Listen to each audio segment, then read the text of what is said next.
It is 7:02. I'm calling the Germantown Board of Education meeting to order. If you'll please join me, stand if you're able, in the Pledge of Allegiance and a moment of silence.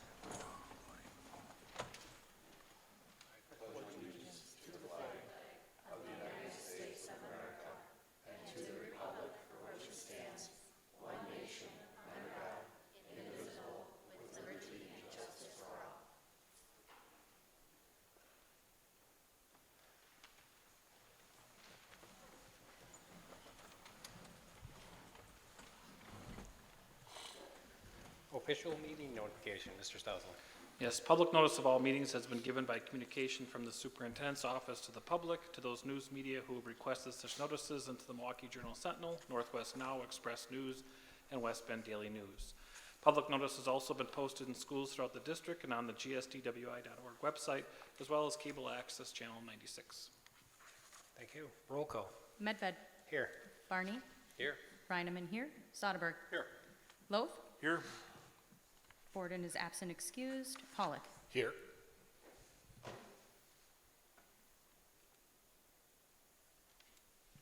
Thank you. Approval of the agenda. Motion to approve the agenda. Second. Any discussion? Just for reference, under 3A, the student representative report, she's not able to make it, so we will cross that one off. Any further discussion? Seeing none, all those in favor? Aye. That passes. Reports, we'll go to 3B, Amy Bell School presentation. Yes, I'm going to introduce their principal, Mrs. Cole, and they have some second graders that are going to talk to us this evening.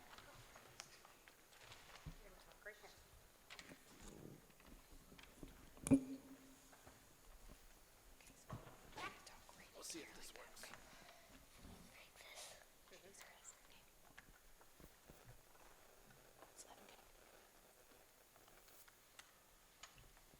Good evening, everyone. I have some of our second grade students here to talk to you about a service learning project that they did in January. So I'm going to turn it over to Raylan and to Annie to explain to you about their project. Hi, we're Raylan and Annie from Amy Bell Elementary. Our school has a little lending library. We started it after learning about Martin Luther King Jr. and how he helped the communities. We started it because not everybody has a lot of books and people get to find new books. And first we got the donations. Then we stamped them with a little lending library stamp. After that we made posters. Then we had more books to stamp. Then we put the books in our little lending library. Kids can bring books, borrow books, and keep the books. We get our books at lunchtime and we can take one book a day. They don't have to keep the book, but they can. Do you guys have any questions? You guys did an outstanding job. We appreciate what you're doing here. We like having our students come before us and tell us what they're working on. This is a great project you guys put together, and it's much appreciated.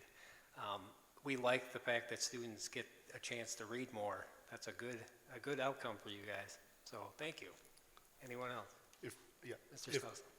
Oh, I was going to say, Paul. if anybody has any books that they would like to get rid of, can they still donate? Mm-hmm. Thanks.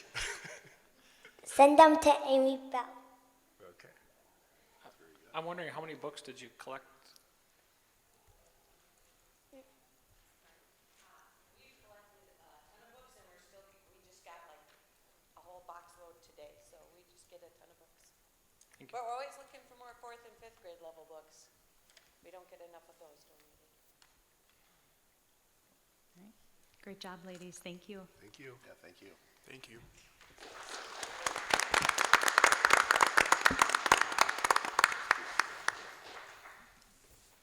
Okay, moving on to item C, Leadership Germantown, Germantown High School Green Space Greenhouse Project. Yes, I'm going to introduce Ms. Jamie Ludovich. She's part of the Leadership Germantown and happens to be on the same committee that I am, and she's planning to talk about the project. And I think you have there was the handout in the packet as well, so there you go. Yes, thank you for having me. So as you are aware, the superintendent is actually a participant as well this year in our Leadership Germantown group. So there is a report in your packet. I'm not going to recap it for you. But we did just want to come here tonight as representatives of Leadership Germantown to make sure that you were aware of the work that we were doing and that it's consistent with, I know you had some prior discussions at the building committee when the greenhouse was originally presented to you. And as we've been getting into the project a little bit, we have taken a step back and really wanted to plan the full scope and the full budget that we feel like this project will really take. So on Wednesday, there is a master plan that is being put together with a representative of your committee because we talked early on that one of our goals was to make sure that you as a board had good information, had all of the information, and were able to make an informed decision about what that space looks like going forward. So we are planning to have that meeting on Wednesday night, and then following that meeting, either the superintendent or one of us will bring that back to the building committee and kind of the results of that as we put forward a plan for making that green space accessible. So that is sort of the status of where the project is at, but wanted to make sure it was on your radar. And if you have any questions about the project or the work that we're doing as we go along, we're able to answer those for you. So I know I'm here and the superintendent's here, and we'd be happy to answer any questions if you have them now or look forward to making this project a success. In full disclosure, that representative is me. Yeah, and that meeting's on Wednesday with Excel Engineering, and they're, part of, in phase one, the board approved kind of the concept, and like a lot of things, there was many smaller important things that had to be done before you can just put a greenhouse there, from things related to code and access and drainage and all those things. So that's what part of the plan is, and I think one of the pieces as far as being Leadership Germantown is that we're hoping for a kind of line-by-line item of things to go. For example, like all the shrubbery and old trees need to come out of that space. So instead of paying someone for that, we're hoping to leverage people in the community to do those things. So it's truly a community project versus just a school project. Just for further reference, can either one of you describe what Leadership Germantown is for those at home? I know most of the school district gets an opportunity to go through Leadership Germantown, but just for the people out there that don't know what you guys do. Yeah, and I wrote this in the report in your packet. No, now you're putting me on the spot. That was a couple weeks ago. I guess the way that I like to think about it is, Leadership Germantown, I think, has a couple different emphases. One is education, so it takes potential talent, local talent, and puts them through a program that educates them about the community. So there's a school district day, there's a county day, we've been at JW Speaker for a day, we were at Gale Foods. So you really do, the history side of it was really interesting. So you really do kind of get that full immersion into the Germantown community, which is something that I live here, I live in Richfield, but my kids go to Amy Bell, you just heard from my daughter, and we really haven't gotten that type of information because we didn't grow up here. So there's the education, then there's kind of leadership training piece of it. Every week or every month we get the leadership training within our groups, and then kind of the third component, which is really the community project, with the idea that we're growing the leadership talent and the networking community of Germantown to continue to give back and to serve in leadership capacities like the school board or like the July 4th committee that's the village is organizing, and you're drawing that local talent in your community. So I know the school board has been a tremendous supporter, both by sending their leadership through the program, but also I know the school board members do the program. And I think it's really great, and I know I'm definitely referring additional people from the county where I work and also my friends into the program, because I really think it shows a need for volunteerism in the community that you might not otherwise see. Very good. You didn't need notes for that. Thank you. Yeah, you're welcome. Thank you. Thanks. Okay, item D, Technology Department update. Yes, Mr. Baumgartner is going to present a few items related to technology. All right, thank you. I have a number of items. An update as what is going on with technology in Germantown School District. It's been a pretty busy year for us. I'd like to start off with smart boards. We have the smart boards across the district are aging. The oldest one that I found a purchase order for was from 2008, and I think it's possible that that one is still in service today. And so what I would have been looking forward or trying to do is create a replacement cycle to get something that's a little bit more sustainable. A lot of these old boards are 4x3 display, so they don't even match the widescreen displays that our current devices have and haven't for the last decade. We do have 67 new displays. Most of them were put in via the referendum, so these would be the new like touchscreen television style displays as opposed to the projector and like matte board that is up in place now. We do have some PTA involvement to help us accelerate replacement of these smart boards, but I would like to focus on the district providing these teaching tools to the teachers on a sustainable cycle, some sort of program where we are budgeting for that and putting them in place despite there never being a replacement cycle budget before. Doing some research, I had initially expected the new touchscreen TV displays to be more expensive, but that's not really the case. The aforementioned 2008 PO, the entire package with the projector as well as the mount and the board itself was pretty close to $3,000, which is about what a current display costs. And we also had the additional cost of roughly $300 to $400 bulbs that went down in price over the years that did need to be replaced every few years. So there were additional costs that these television style displays won't have. We went through a gallery walk in October where we invited a multitude of vendors to come in and show us their particular brand of smartboard. It's not smartboard, it's interactive display. The smart brand ultimately was the one that we chose for the elementary schools, despite it being more expensive. Part of that is quality control, part of that is integration with some of our existing software. A lot of our elementary teachers use Smart Notebook, which is a proprietary program that interfaces directly with the Smart brand interactive boards. And then I've also been beginning talks with the high school department by department about what sorts of devices are appropriate for what they're teaching, because it might not be an interactive display, and we want to put the appropriate teaching tool into place there. So I've been working through, as I write my budget for the next year, I'll be hopefully being able to write in some more replacement for some of these smart displays, district-wide, elementary, all the way up into the high school, and then be able to provide some sort of sustainable year-by-year budget, year-by-year replacement of these devices in the classrooms. I don't know if you have any questions on that particular item. All right. As a part of this, Hey, one question. How many of the smart boards are we looking to replace?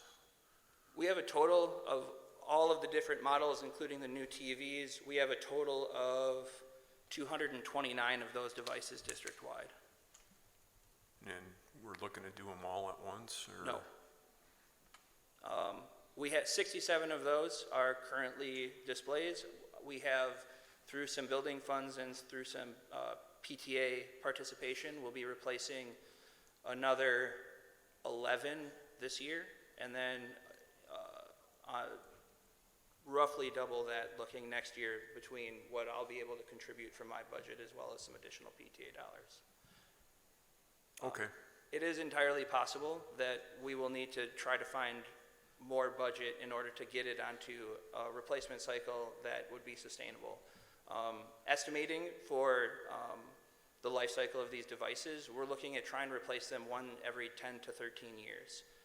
If we were to replace them all every 10 years, every device in the district, we're looking at about $90,000 total yearly. So that'd be an annual expenditure for a 10-year replacement cycle. Okay, thank you. You're welcome. As a part of this particular process, looking at alternative methods from just a touchscreen TV was brought up, and so we looked at a regular display, commercial style display with like an Apple TV and an iPad. So you still would have the touch capability, and what that does is it allows the teacher to move around the room. They're not tied to either their computer or standing in the front of the room. They can be standing in the back. They can hand the device to a student. Waukesha School District has about 900 setups like this in place. Julia Leeson and I went and visited one of their middle schools to see it in action and talk with the teachers. It's a very interesting model, and we have 3 setups like that will be coming into the district later this spring or for the beginning of next year. So we're going to try to pilot that in a couple of different places and do some targeted professional development and see how we can integrate that into the classroom. It does come in at a more budget-friendly cost. The cart and TV and Apple TV is about $2,000, and then you have the cost of an iPad, which is about $300. And while the iPads you need to replace a little more regularly, that still comes in at the less than the about $3,200 that a whole smart display comes in installed in the classroom. The biggest advantage of that, in my opinion, is that different mode of teaching where the teacher isn't just standing at the front of the classroom. But this is something that I would like to get in the hands of teachers and get feedback from them on before we try to institute, some sort of wide-scale program.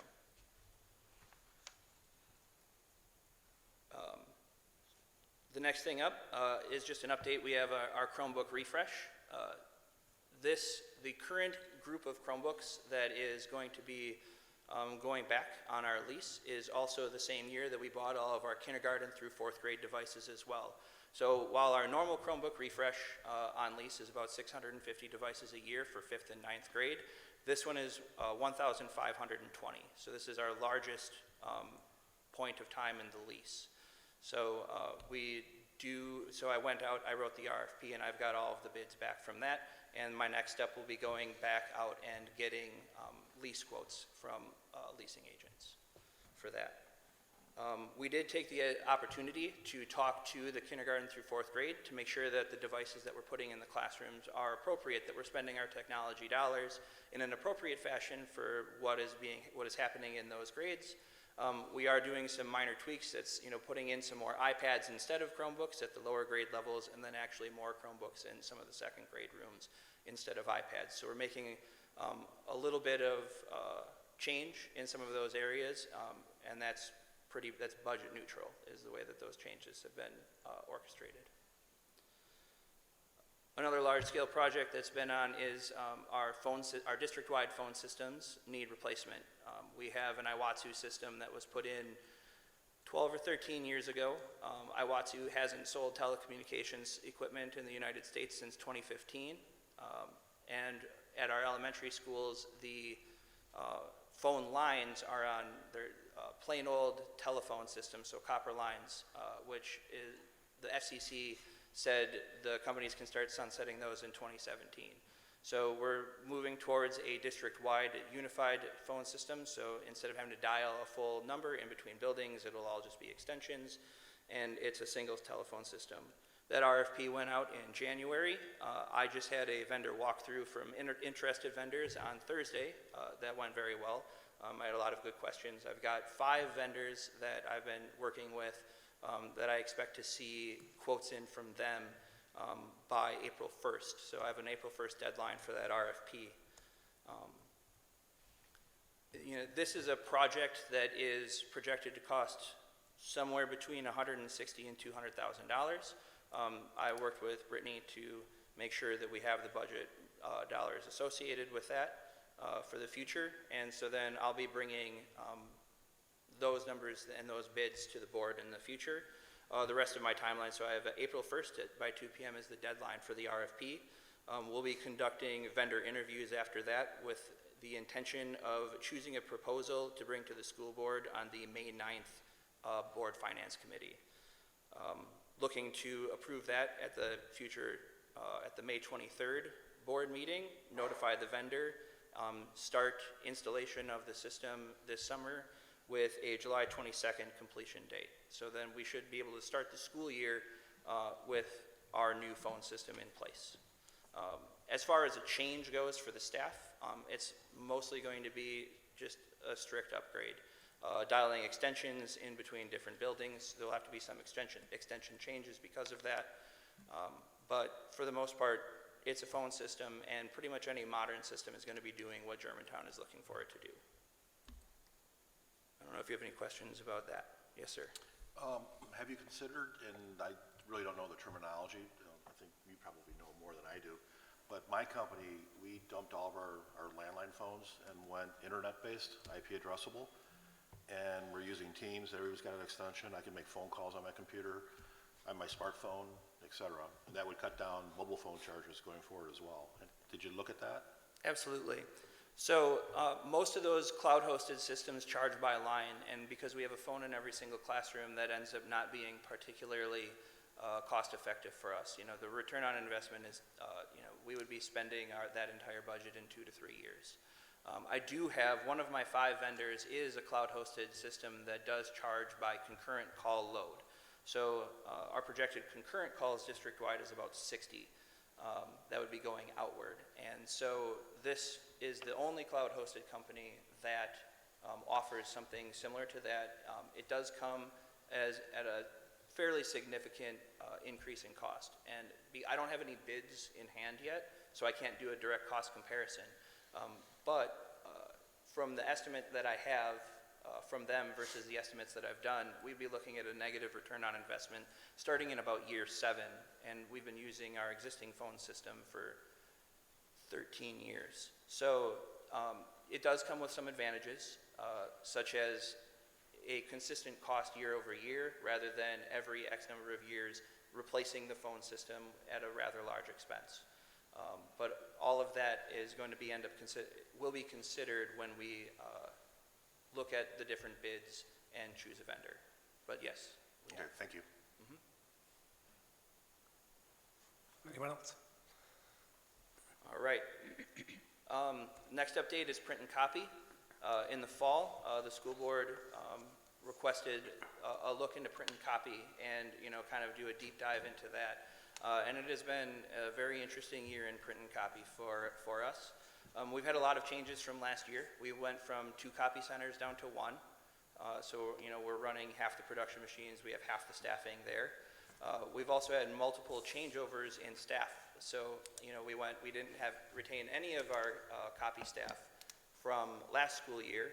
We had a new copy person in that started in August and worked for essentially 1 month until that employee moved into a new position, and we have had a second employee in since then. A factory fire in Japan limited toner supplies, so there were significant periods in November and December where our production machine didn't have any toner, and all of the printing had to be done from walk-up copy machines. And so since that time, teachers have had unlimited printing. We had been restricting their printing to a print budget every single month. I opened that up when we didn't have production machines to print off of, and then monitored those overall print numbers, continuously from that time, just to kind of see where are we at, does printing increase? And what I found is that the overall printing didn't increase. We did see an uptick in color printing, particularly at the elementary schools. And then a couple of weeks ago, I did a deep dive into all of those numbers and to see, what is happening with the teacher printing. I spoke in the fall and talked about the math textbooks, how we aren't really using math textbooks. They're printing out worksheets and they're creating their math textbook on the fly. And so out of my top teacher print users, the vast majority of them were the math department, as I kind of would have expected something like that. The question ended up being, with the technology that we have with the Chromebooks, why have our printing costs not gone down? And that's been for a variety of reasons. One of those reasons is, we got a delay on our Bridges workbooks for some of our grade levels for some of our schools. So we were printing all of those worksheets that we normally would have purchased paper workbooks for. Other areas of concern are, what are we using these paper copies for? And so when I kind of dove in and I looked and I saw in the top 10 of my print users, I had 2 of my best Schoology users, so 2 of my best Chromebook technology users were among the highest print users in our district. And I was like, well, that's interesting. Why might that be? So I went and I talked to them and I found out what they were printing. One of them is chemistry equations, and our Chromebooks don't have touch screens. You can't draw on them, you can't write on them. And so when you're balancing chemistry equations, a Chromebook is not an efficient device for doing that kind of work. The other one was a social studies teacher, and and they're drawing graphs. And again, the Chromebook isn't really an appropriate device for drawing graphs. Other areas are printing out of packets where, it'll be on page 1 is a sheet that they're reading, and then page 2 is a worksheet that they're filling out. And so to be able to flip back and forth in between even multiple tabs, multiple screens between the Chromebook and a piece of paper, pages 1 and 2 are on your Chromebook, but page 3 is a piece of paper in front of you, and then back to page 4 on the Chromebook isn't an efficient way to run a classroom. And so when I went and I did this deep dive and I talked to these teachers, a lot of it is really very justified printing, which I thought was very interesting to me. And that's kind of sparked some internal conversations in the department about where we need to go with the technology. Are there software programs? Are there other technologies that we need to look into? And so we'll be investigating that. But when I did this dive into what are teachers printing, they're printing very appropriate materials for their classroom. And then I had the opportunity to speak with Mr. Varney and kind of give him kind of that deep inside look into that. Yeah, I was one of the most vocal people the last time we did a paper purchase. Just wondering why, after having a device in every kid's hands, we weren't seeing any reduction in number of pages. And maybe it was bad information given to us, maybe it was just bad assumptions, maybe on my part or other people. But I kind of thought, well, if we have a device in their hand, we don't need to print as much. But I appreciate the deep dive that you did on this. And we're seeing, yeah, it's a lot of worksheets. Whether you're working out chemistry formulas or working out math problems, you're not going to show your work on a screen. It just has to be done on paper. I get that, so I appreciate it. Mm-hmm. You're welcome. We do have one more year left on our print contract, and I do plan on kind of trying to revamp how we handle print budgeting, print allocation in the future, and what is the right print structure for Germantown, and that will come with a full RFP for printing next school year. I don't know if there's any other questions regarding print and copy. Excellent. Just some notes looking forward for some of the future projects that are on our plate. We'll be replacing the wireless access points at Rockfield County Line and GHS next year. Those are starting to age out and reach the end of their life. Those are our wireless access for connecting the Chromebooks and teacher laptops to. So that is an E-rate purchase that I'll be bringing to the board in April. Administrative laptops will be up for renewal as well. We have a new thing is multi-factor authentication is a cybersecurity initiative largely by the insurance industry.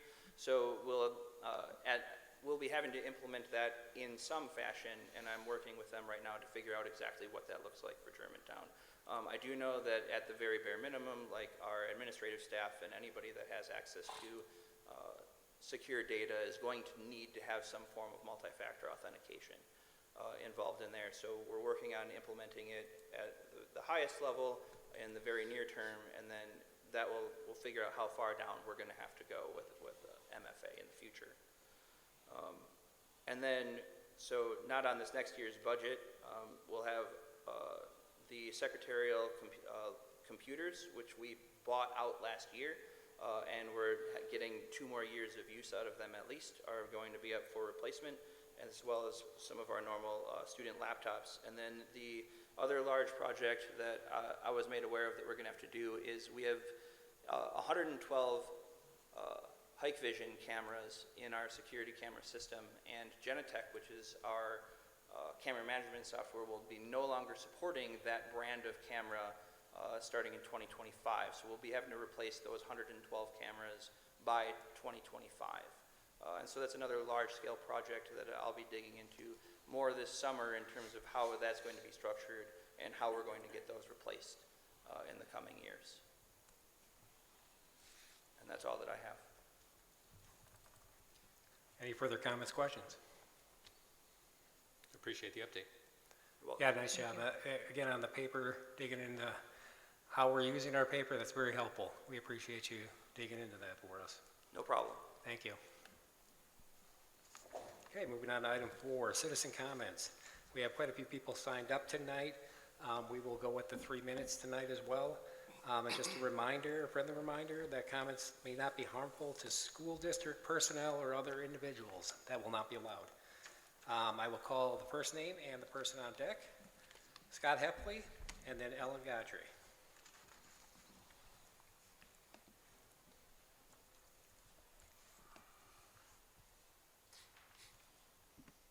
Scott Hepley, Germantown. Thanks for the time, as usual. 3 comments today. First of all, budget. I feel deja vu like I did last year when I knew we had limited ability for revenue. We had costs, and now the costs are increasing at I don't want to say an exponential amount, but inflation has come, rearing its ugly head. So, we had a balanced budget last year. It was balanced. I think everybody agreed on that. And then we started adding things like a PE floater, and now we're adding a dean of students. These are all costs we're adding on that we're unbudgeted for that going forward you'll have to figure in the budget. How are you going to make that happen in the budget when you're facing a deficit? 1.5, 1.6, 2 million, whatever it is. Last year, I think we did about 2 million in reductions. Do we want to do that again? It looks like we're going to do that again. Why? 13 open enrollment seats. I remember back in the day there was 25 or 30, maybe even more. Now we have 13. No special ed ads. Maybe it's budgetary. I don't know. Those are revenue that we're not seeing that revenue coming in. It won't. But our schools are the largest they've ever been, the most capacity they've ever been. But we're not adding students. We're waiting and hoping that the state bails us out. I would not wait around for that. I wouldn't count on that. So I know it's early. $1.5 million, million, 2 million. We gave the staff a raise out of fund balance, which we can't do again. And you know what? This staff deserves a raise. If anyone deserves a raise, it's the teachers. What I would have done is taken the money we're spending on a dean of students and give the teachers a raise, okay? And they deserve 3, 4, 5%. Whatever we can give them, they deserve, because they've been forced to learn how to teach differently. They've been forced to learn how to virtual teach, which they never had to do. They faced a lot of adversity, and we deserve to reward them as much as we can. That's the first part. Curriculum. I did watch the candidate forum for West Bend. A number of you were up there, and they talked about the 2016 listening sessions that happened in the high school. I was there. I listened to everything. Guys, that was 2016.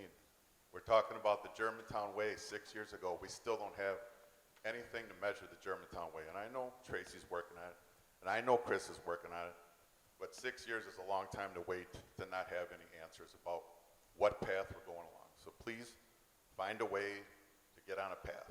And I'd hope for a report from Chris or Mr. Stalzin every month. Hey, this is what we're working on. I'd really appreciate if we got a report from Mr. Lamb once in a while. What are you working on? I think everybody deserves to know.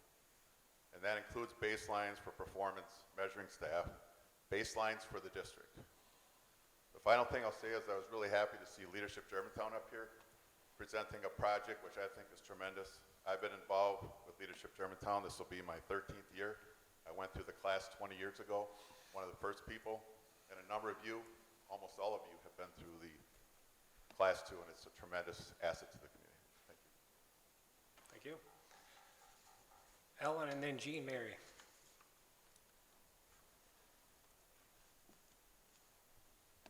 Hello, Ellen Goldtree, Germantown. I'm here to speak in regard to the new principal's contract that you will be voting on today for KMS. I currently have a son that attends KMS and 2 kids that will be attending KMS in less than 2 years, so I feel like I have a vested interest in this topic. I have taken a close look at Jessica's resume, and there are some pretty significant red flags that I feel simply cannot be ignored. More specifically, Jessica is the current AVID teacher and site coordinator for instruction to 7th and 8th graders at North Middle School in Menominee Falls. She also notes per her resume that as part of her instructional leadership, she created, implemented, and led staff trainings and professional development in the areas of equity and AVID instructional strategies and engagement. She has also attended AVID training, attended the AVID National Conference, and organized and facilitated numerous AVID-related strategies in the school. In fact, AVID is mentioned 19 times in her resume. AVID stands for Advancement via Individual Determination. As part of my own personal research, I came across an AVID professional development and learning session that was presented to teachers at an in-service, and I can say with 100% certainty that AVID is nothing more than another buzzword for CRT and SEL. It states that AVID has developed 2 culturally relevant teaching strands for educators to participate in. Culturally relevant teaching is abbreviated as CRT in the presentation. The first strand is culturally relevant teaching, transforming educators. This strand is designed for AVID administrators, site coordinators, AVID elective teachers, and site team members who are ready to work with their sites to conduct self-examination and address issues of race, class, gender, sexual orientation, and accountability through a growth mindset. The strand will provide a framework of effective methodologies that validate the cultures of all students in the classroom and on the campus. These research-based strategies will enhance the site's curriculum and help students make relevant learning connections to increase subject matter comprehension. After attending this strand, participants will understand how to create multidimensional lessons while incorporating rigor for various learning styles. Come ready to engage with colleagues in community building activities and critical conversation around race, gender, class, sexual orientation, ability, and language, as well as other culturally relevant topics, all designed to equip participants with practical strategies for transforming educators in our classrooms, schools, and districts. The second strand is culturally relevant teaching, empowering students. It states that the cultural, ethnic, linguistic diversity of our students brings value and assets to our classrooms and communities. This strand brings educators together to explore strategies and lessons that help empower students through examination, validation, and celebration of their own and other cultures. This strand welcomes all students and district staff and provides a forum for everyone to collaborate around equity and culturally relevant practice in support of our students. I could go on, but I think you get the picture. Many of us here have fought tooth and nail to keep CRT out of our schools, and I implore each of you to decline the contract for Jessica Guerin, as she is not the right fit for Germantown. We, the parents, do not want a woke CRT activist leading our middle school. Thank you for your time. Thank you. Jean and then Carol, Mary.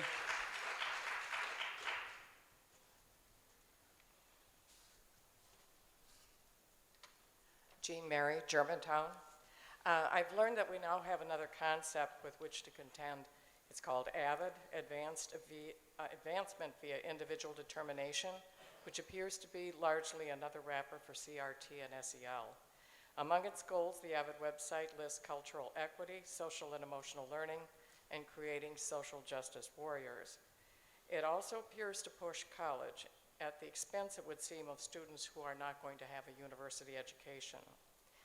We do not send children to school to be indoctrinated, politicized, or become social justice warriors. Our goal is to have future generations educated. That means a solid focus on academics. So when we hire teachers and administrators, does someone make sure that the goals of those professionals are in line with the goals of the parents of this district, the community, and the taxpayers? Does someone make sure that the training and past experiences of those candidates reflect the values of our parents and the community? It seems to me that would be the first and foremost qualification for any new hire. If anyone applies for a position in our district with a resume that does not resonate with parents' wishes, that suggests one of 3 things. They did not do their homework and will face an uphill battle if hired. They have been assured they can ignore what parents desire after they are hired, or they intend to carry out their agenda of indoctrination surreptitiously. None of those bode well. Thank you. Thank you. Carol and then Cheryl Redlick. Good evening to all of you. My name is Carol Mary. I live in Germantown. I'm also a county supervisor, and a good part of Germantown is my district. I just wanted to say that my wife and I have been coming to your meetings here for probably about the last year or so. We've heard a lot of discourse here, a lot of conversation. You've been talked to a lot. You've been screamed at a few times a lot. And I can't imagine what you get for emails or telephone messages in your own personal systems. But the one thing I haven't heard enough of is this public and the people who write the letters and the people, I'm sure, who communicate with you, they don't say thank you. And so tonight I just wanted to come as one elected official to another elected official on behalf of the citizens of Germantown. Thank you. Good evening. Thank you. You're welcome.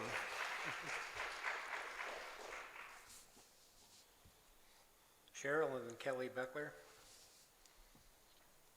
Cheryl Rutlick, Germantown. Over the past 2 years, people in authority have granted themselves powers to create and enforce policies like masking, quarantining, and testing, yet the Wisconsin state statutes and federal laws, our legislatures, never gave them this power. Along these same lines, I'd like to address student fees. Yes, you have a board policy that states the board can levy certain charges to students to facilitate adequate, appropriate learning materials used in the course of instruction. However, no school board policy can be in violation of Wisconsin state statutes or its constitution. Wisconsin Constitution, Article 10, Section 3, grants students a free education and limits the authority to assess fees except under limited circumstances. State statutes grant the school board power to purchase textbooks and sell them to students at cost. You are also granted the power to purchase necessary books, stationery, equipment, school apparatuses, and materials. It's been about 48 years since student fees have been addressed in case law. So case law, Board of Education versus Sinclair in 1974, the court concluded that public schools may sell or charge fees for books and items of a similar nature when authorized by state statute without violating the rights to free education. The court also concluded that any course that is credited for graduation or is not required for graduation must be provided without charge. And user fees, if permitted by statute, are constitutional. The Attorney General concludes that Article 10, Section 3 does not prevent imposing reasonable fees or charges such as expenses not included in the definition of tuition, and this is important if authorized by state statute. The court also concluded that similar items not specifically contemplated in 1848, but the same nature in the sense of being individually used, needed to be furnished free. Such items as gym suits and towels and band instruments would fall into this individual use category. And that pens, pencils, notebooks, and paper customarily furnished by students from their own use in pursuing a course are not within the free provisions. The court stated that school boards must take great care to ensure that any user fees are legally authorized.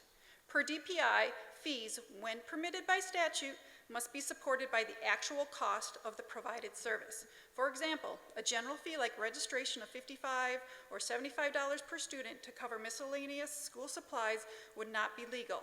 However, if the evidence supports that such child receives at least that amount worth of school supplies that would otherwise be provided by the parent, the fee is allowed. I'm not buying specimens for honors biology or anything like that. When I asked Ms. Altendorf this fall what was included in the registration fee, she stated consumables. I asked for a spreadsheet with the associated cost, and she stated she didn't have that. This is unlawful. When I inquired with DPI, they worked with Brittany, and after having to provide the exact classes my kids were in, she still took several weeks to provide a simple list, and some without cost regarding elementary. Thank you. I'm not done yet. Yet a recorder for all fourth graders was not included. She stated the high school has other fees. This is very important. Technology fees, according to Wisconsin Department of Public Instruction, are unlawful. If a district requires students to acquire and use technology, then such fees should not be permitted under the current law per DPI. Chromebooks and any other software would be considered a teaching apparatus and thus by state statute must be provided without charge per the state financial services team. I recommend that you go back to allowing a high school supply list that parents can buy the needed items. Germantown is assessing fees on 45 of their non-AP courses. Menominee Falls, Mequon, Thiensville, Sussex, Hartford have 0 course fees. I challenge all fees that are not explicitly granted by state statute and ask you to ensure fees are within the authority granted to you by state statute before you vote on them tonight. Thank you. Kelly and then Sarah Larson. Good evening, Kelly Betcher, Richfield. So I haven't been here for a few months. Life kind of happened. As all of you know, I chose to pull my children from public school this year because of all of the strife that has gone on in the Germantown School District. So after the last year of fighting for no CRT, for all of the things that we fought for, I was incredibly disheartened to find that the school district was even considering entertaining a candidate for principal that was a proponent of all of the things that we have so vocally fought for the last year. I'm pretty sure we have all sent a very thorough message as to what we would like to see happen. Why?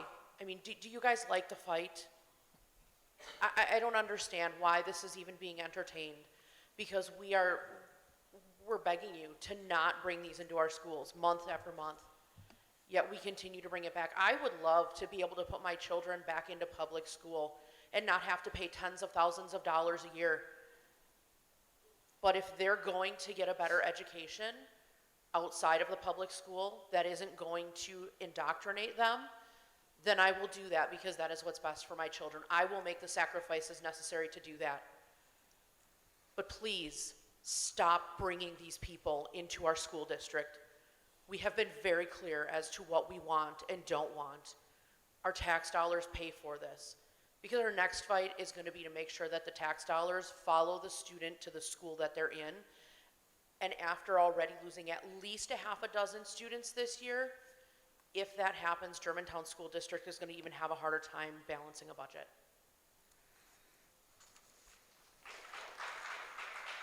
Sarah and then Vonda Downs. Good evening, Sarah Larson, Germantown. I'm just here to revisit my message from the last board meeting about the urgency for the transition of the ad hoc curriculum committee to a standing committee and really focusing on curriculum and educational accountability. I don't know if you're aware of the situation in Eau Claire, where they happen to make national news based on their professional development, where they felt that parents didn't have a right to know about the gender identity issues of their student. This is creeping in from all avenues, and I'm hoping that based on that news, someone within administration has done some research to make sure that we don't have those professional development materials. We are a community of local control and parental control. That's what this whole past year and a half or 2 years now since COVID has opened up. We are very much parental control. Regarding the candidate for tonight, I recognize that a lot of this garbage spews down from the federal government as well as the state, and so to try and find an untainted candidate in any position is probably extremely difficult, but I ask that the committee who does the interviewing do some due diligence and do a dive on what is on their resume in terms of professional development or training things that they've participated in, because as we found, everything has all of this in it. And I think what was really disturbing about the Eau Claire situation, the tactics of that professional development is the equivalent of what sex traffickers use for grooming their children.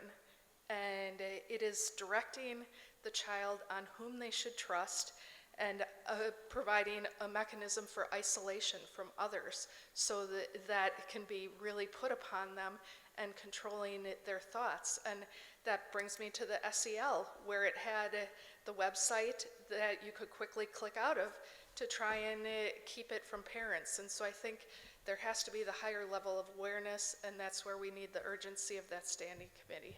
Thank you. Vonda and then Alex Harden. Good evening, Vonda Doms, Germantown. In light of historical problems with curriculum and program transparency here and other public schools, I spent quite a bit of time on the Avid website trying to understand concerns that might come up with staff who supports that, especially administrative staff. On the website, there appears to be a lot of good history about the organization. They list a lot of wonderful goals like high expectations, high student achievement, college attendance, but there's no details as to how these valuable goals will be achieved. It's just like my 18-year-old son remarked. I was mentioning this to him, and he's not in the Germantown schools. But he said, yeah, but Mom, that's how they do it. They always make it look real good. So that's a big part of the concern. The devil is in the details. But there were a couple specific concerning details. The term activist in the program's recommended references. Teachers as activists. When activists are in a battle, vulnerable people get harmed in that battle. Humility is necessary. I think we'd all agree for any authority to claim that they clearly see and understand a vulnerable person's need. And our children are vulnerable persons. We as parents are here to protect them. That's our job. Our children need teachers who are experts in subject matter like English, math, science, but humble about what they know about our kids. They need adults who will collaborate with their parents, not warriors who secretly undermine parental influence while claiming to have special powers of social influence. Another term used on the website, justice. Their definition of justice is in question here. It's not justice to disregard an individual's uniqueness and demand our acceptance of some academic authority's prescription for who we are and how we think. Social justice, as we've seen it today, is no justice. It takes a person's competence and exchanges it for membership with a contrived group with labels. It encourages victimhood and shaming rather than encouraging competence and community. It puts the social justice activists in the spotlight at the expense of our kids. I encourage you to pause this hire and can you continue your work to make Germantown the most transparent school district in the state of Wisconsin. Thank you. Alex and then Jenny Hetzel.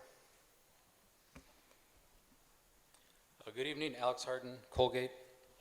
So despite Brett and I being the good buddies that we are, I did not receive an invitation either to opine on the candidate that was picked. And the first I heard of this person for principal was actually last Thursday. And when I saw how passionately that she advocates for Avid, I was alarmed as well.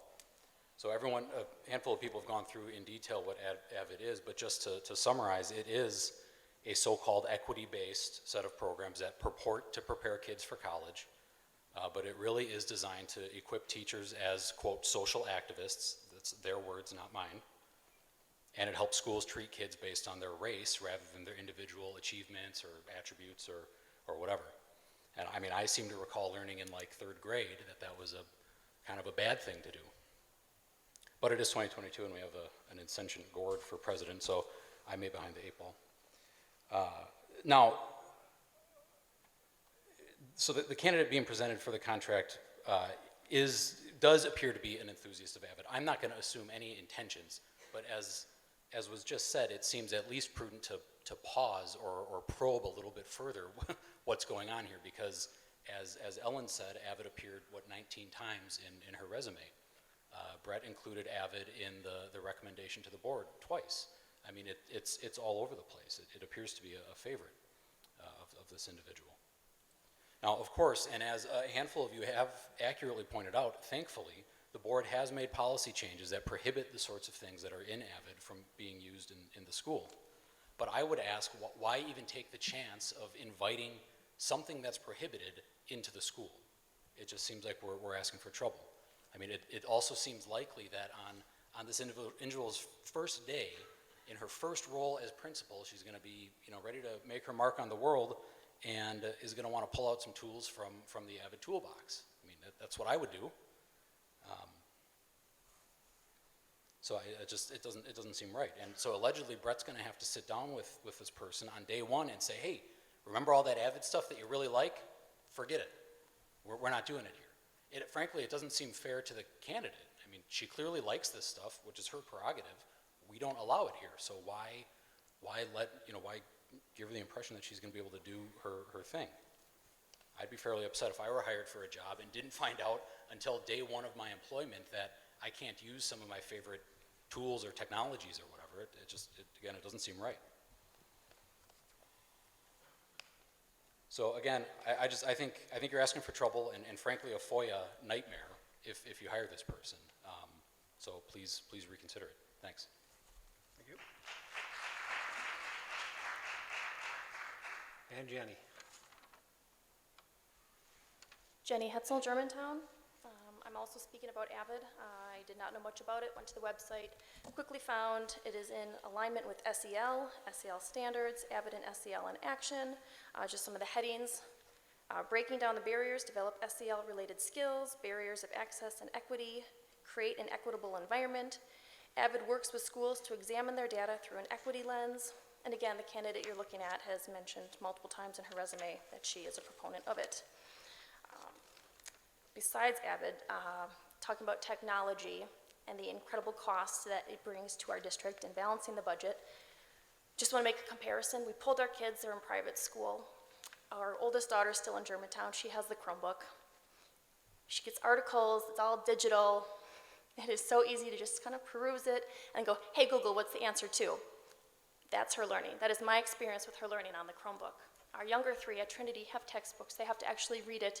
They have to answer questions. They're learning how to study for tests. It's just such a deeper learning. And so when I look at the cost of that compared to, and I get textbooks aren't cheap either, but the quality of education I'm seeing, it's night and day different, which is it was surprising to me. I thought Germantown had high academic standards, and I'm not seeing the comparison at Trinity. Trinity seems higher to me. Just my 1 year. As far as tax dollars go, we have to ask for FOIAs for everything we need. That's wasting tax dollars. That's a position where someone has to fill those. Like, that needs to end. It's ridiculous. I filed one and I got a pathetic response. So, that's it. Thank you. Thank you.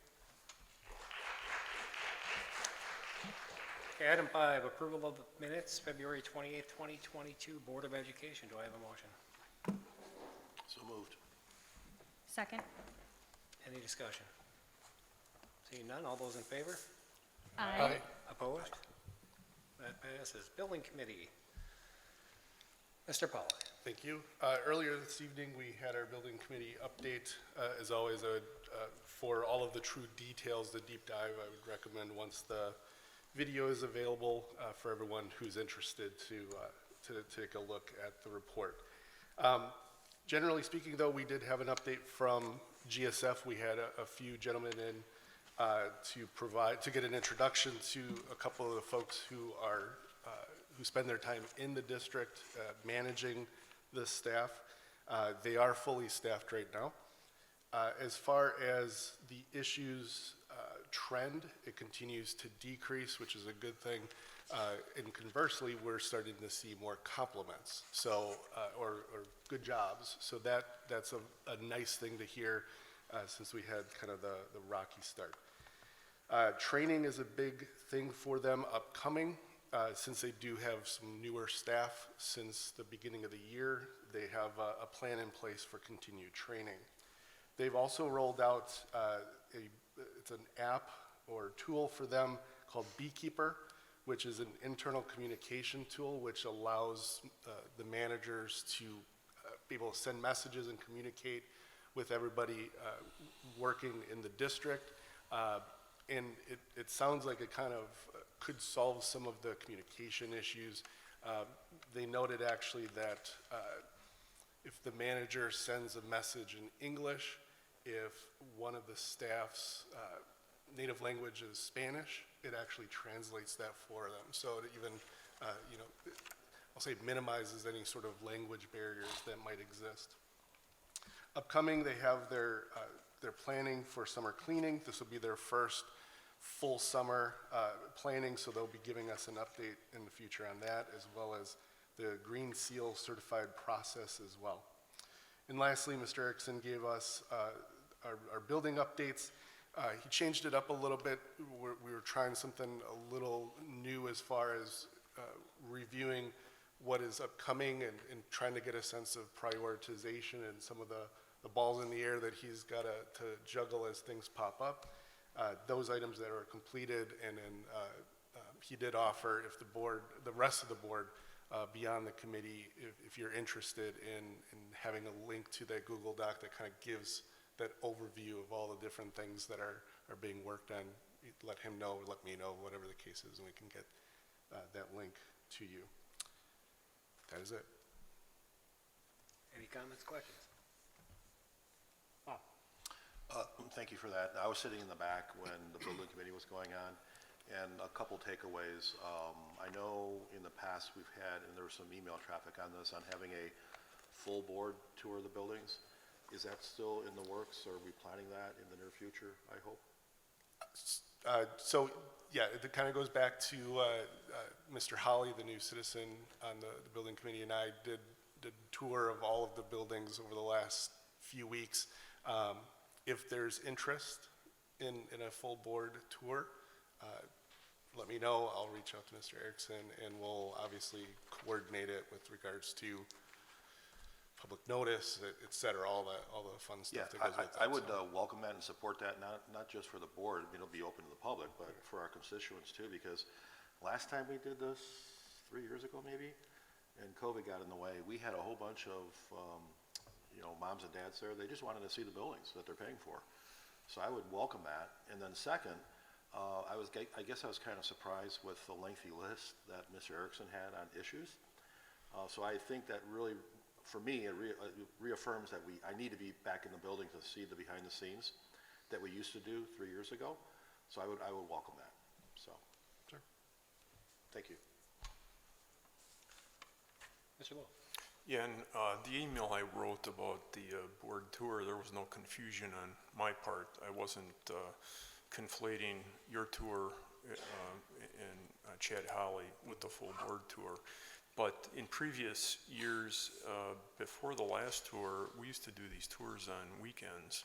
And it's a little bit easier for us to do because, most of us are off on weekends. But the last tour we did do during the school day, and we hit all 6 schools, and the order worked out pretty good that we could get it done. We ate lunch at the high school, so we ate school food, and it was actually pretty good. But it was much better being in the buildings when the students were in there, just to see interactions and that sort of thing. So I think it's probably something we need to schedule now. Probably maybe sometime in May, I think might be most practical.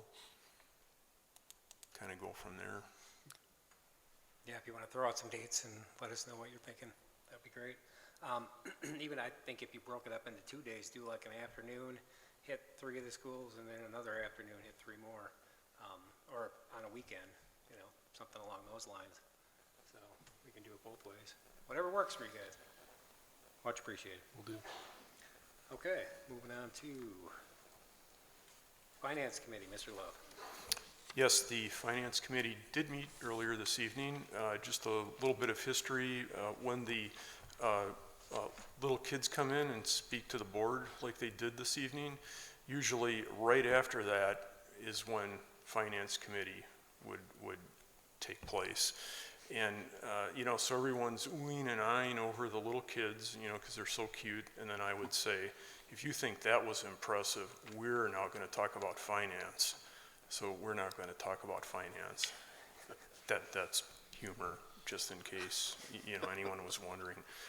All right, we approved vouchers earlier this evening. We went over Brittany's variance report, and she did a really good job. It's on video, so I'm not even going to try and give it the Cliff's Notes version here, but it is early in the video that was recorded. Next item is the 2022-2023 budget. The CPI Consumer Price Index for next year, that is the 2022-2023 school year, is 4.7%. So on today's dollars, today's labor dollars, if we had to provide a pay increase of 4.7%, that would be $1.4 million, an increase in labor costs. So our shortfall is in the 1 million to somewhere around 2.6 million at this point in time, and we've got some work to do between now and October of this year. We will be working on that, trust me. The next thing we talked about was student fees, and I think I don't know if you've been through it already or not, Brittany, but based on one of the speakers this evening, we should make sure that all of our fees are legal. You know, I'm pretty sure they are, but I think we should just make sure that they are. And with that said, Finance Committee brings forward to the Board of Education with a positive recommendation to approve the 2022-2023 student fee schedule with the yearbook fee as discussed. Okay, that comes to the board with a positive recommendation, does not require a second. Do we have discussion? Yeah, I learned more about student fees than I probably ever wanted to learn, and I want to thank that constituent for sharing that information. It was definitely value added for me. I would just like to, I'm looking at the fees right now, and I have no problem with these fees, but in the spirit of transparency, I'm looking at a fee for wood designs fee, $20. Well, what am I paying for? I'm just wondering if, for that class, if we have a breakout of what that $20 includes, what the cost of that is, so that in case of mom or dad asks for some information, well, here's the information on what the costs are. Hopefully we can quantify that. And if we can't quantify that, I would be concerned. Then why are we charging the fee? Why is it $15 or $10? Because this is supposed to be a break even for our moms and dads and our kids. So that's all I have. Thank you. Brittany, have we verified that all of these costs and fees that we're assessing are legally able to be charged?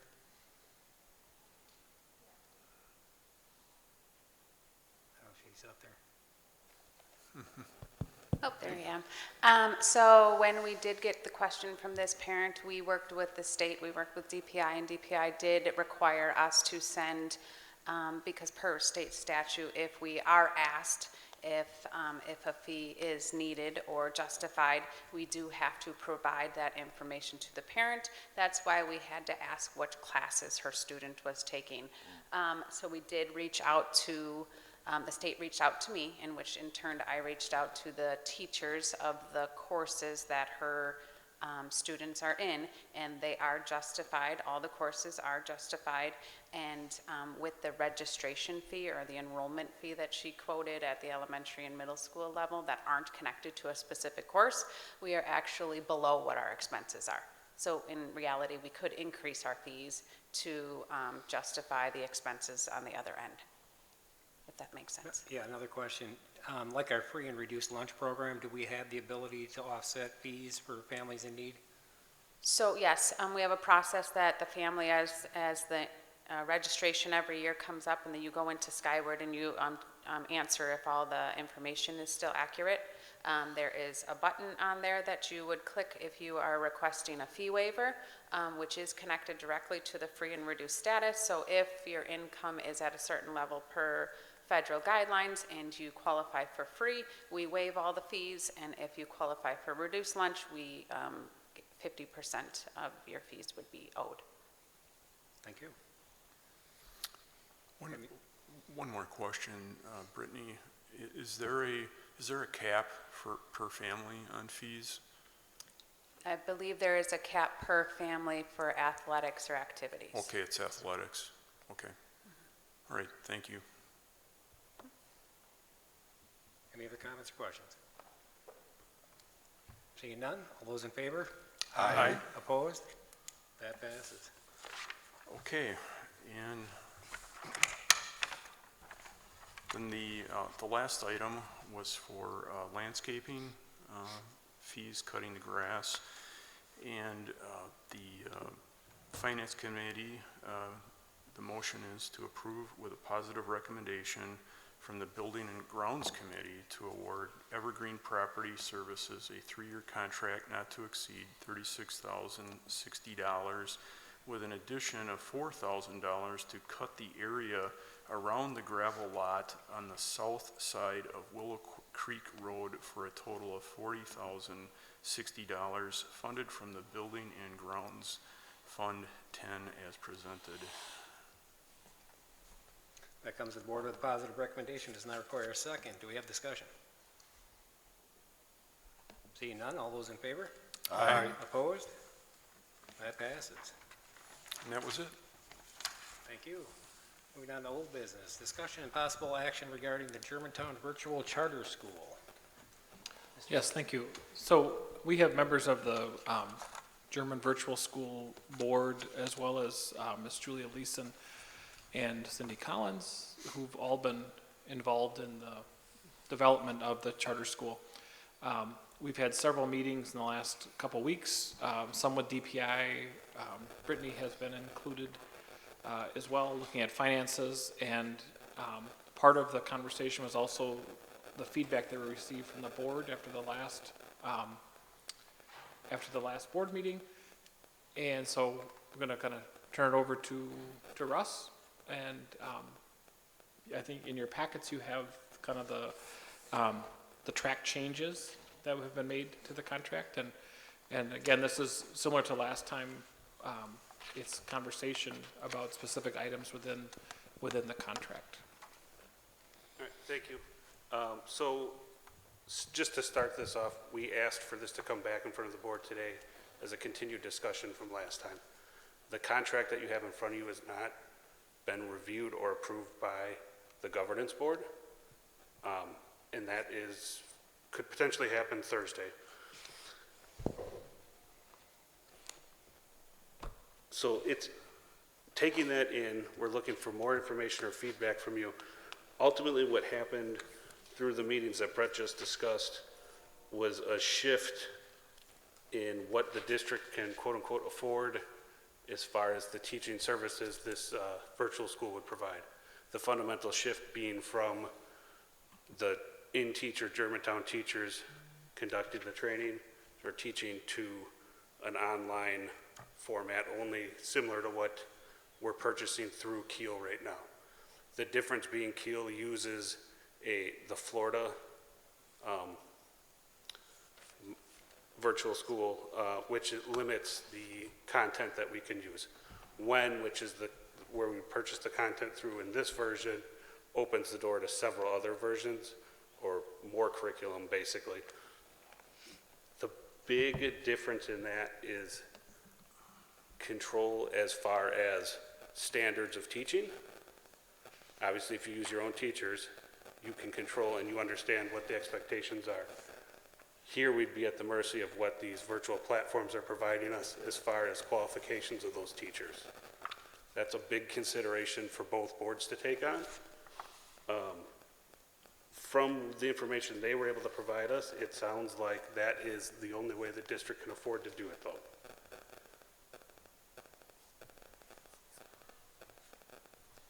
Did you want to go in? Is Brittany here?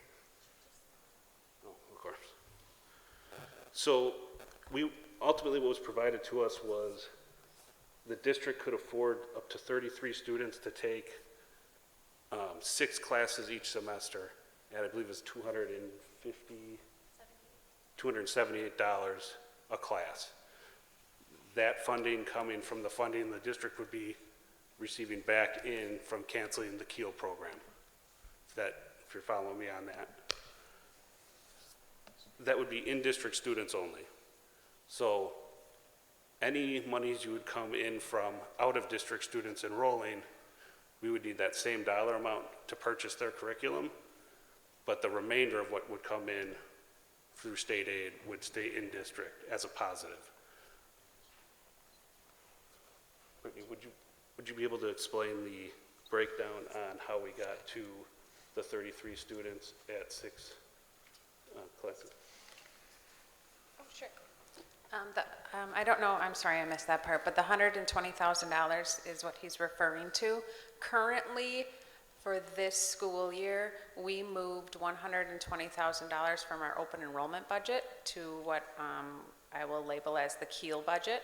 So we are spending $120,000 or up to on the students that are enrolled in our Keel program this year. The charter school would hope to replace the Keel program. So to start off the school year, we can move the $120,000 from that account line to support the new charter school. Does that make sense? Yes, thank you. Okay, otherwise I can do the math backwards, so it was so much money per course. I don't know if you went through this part or not.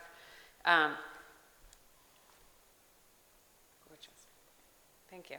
It's $278.18 per course, so depending on how many courses each one of the students enrolled take. So if they would take 6 classes, take the $278.18 multiplied by 6, you'd have 33 students that could be enrolled to keep the budget flat. Otherwise, if they're taking 5 classes, you multiply that and you can have a max of 40 students. So to not incur any additional cost to open this program or this school next year, the budget can move from one spot to another spot. What about the grant funds then? The grant funds, from our understanding, cannot be used for the class funds because it's a reoccurring fee. And that was misunderstood in the grant application process. So are the grant funds, if I am remembering correctly, cannot be used for technology either, correct? Incorrect. It And can they be used. can be used We for would be technology. purchasing, with the grant funds, we would be purchasing all technology equipment as well as outfitting the 2 classrooms and various other things. But we can't use it to purchase that $278.18 per class because it's a reoccurring fee. We Okay. can use it for the $8,000 fee to join when in this manner. That's a Okay. one-time fee. So it would be used to cover the full cost of when for their teachers, not ours. We're using their teachers, correct? The $278.18, but it per class. The grant cannot cover anything that's recurring. The grant cannot cover recurring, whether it's through WEN or our teachers, no matter what, the grant cannot pay for teachers. The grant can pay for everything else, but it cannot pay for teaching no matter what. And that was from day one of the grant application. That hasn't changed. I just think it was misunderstood from Or somebody. not communicated, so. So, yeah, We're getting there. ultimately, the grant application process took place with the prior Director of Teacher Right. and Learning as well as the superintendent, right? So they outlined what the school is to look like in that process while applying for the grant. On board, the governance board posts the grant be awarding, and that is the mission we were tasked with outlining and building out. That's why you got the initial proposal to use Germantown teachers. That's how they had it worded in the grant process. So this would be a fundamental shift in that. It's not that we can't do it, it's that, is this the program we want to offer on both sides? Financially, it sounds like it's the one you can afford to offer. Is this going to attract students from outside the district to bring in revenue to assist the district? If we are only using in-district students, that's fine, we can afford up to 33 of them, and it would probably have to be that version, because they would need 5.5 classes per semester. So if you limited it to 5, they would never meet the requirement to graduate. So is that number 33, is that our break-even point? With what's being obligated to the Keel program that you guys used this year, yes. So if we had 33 students, we could break even? Yeah, so 33 in-district students Yeah. would be break even. Okay. Anything you bring in from outside the district is positive about $3,300 or so for you. And here's something to consider about bringing people from other districts. There are 60 virtual charter schools opening in the fall. And if we do not stick to the vision that we wrote the grant with, we are not much different from any of them. We are offering what they are offering. So something to consider perhaps is, why would they come to Germantown when they can stick to their own district when it's no different than ours? That's probably a good question for any virtual school, really, Yeah. right? I mean, So what why made us would you do a different virtual? originally with our grant was that we built and designed an entire project-based learning aspect to it with internships with local businesses, capstone projects. We have rubrics ready to go. We were tasked with building a school based off of the grant that was written in July and August, not knowing that it wasn't feasible until just like last week, 2 weeks ago. So our program that we have ready to go is very unique compared to the other 60 and would be interesting for others, people to come into, but. Well, it sounds like you're still very marketable, so remember that. Yeah.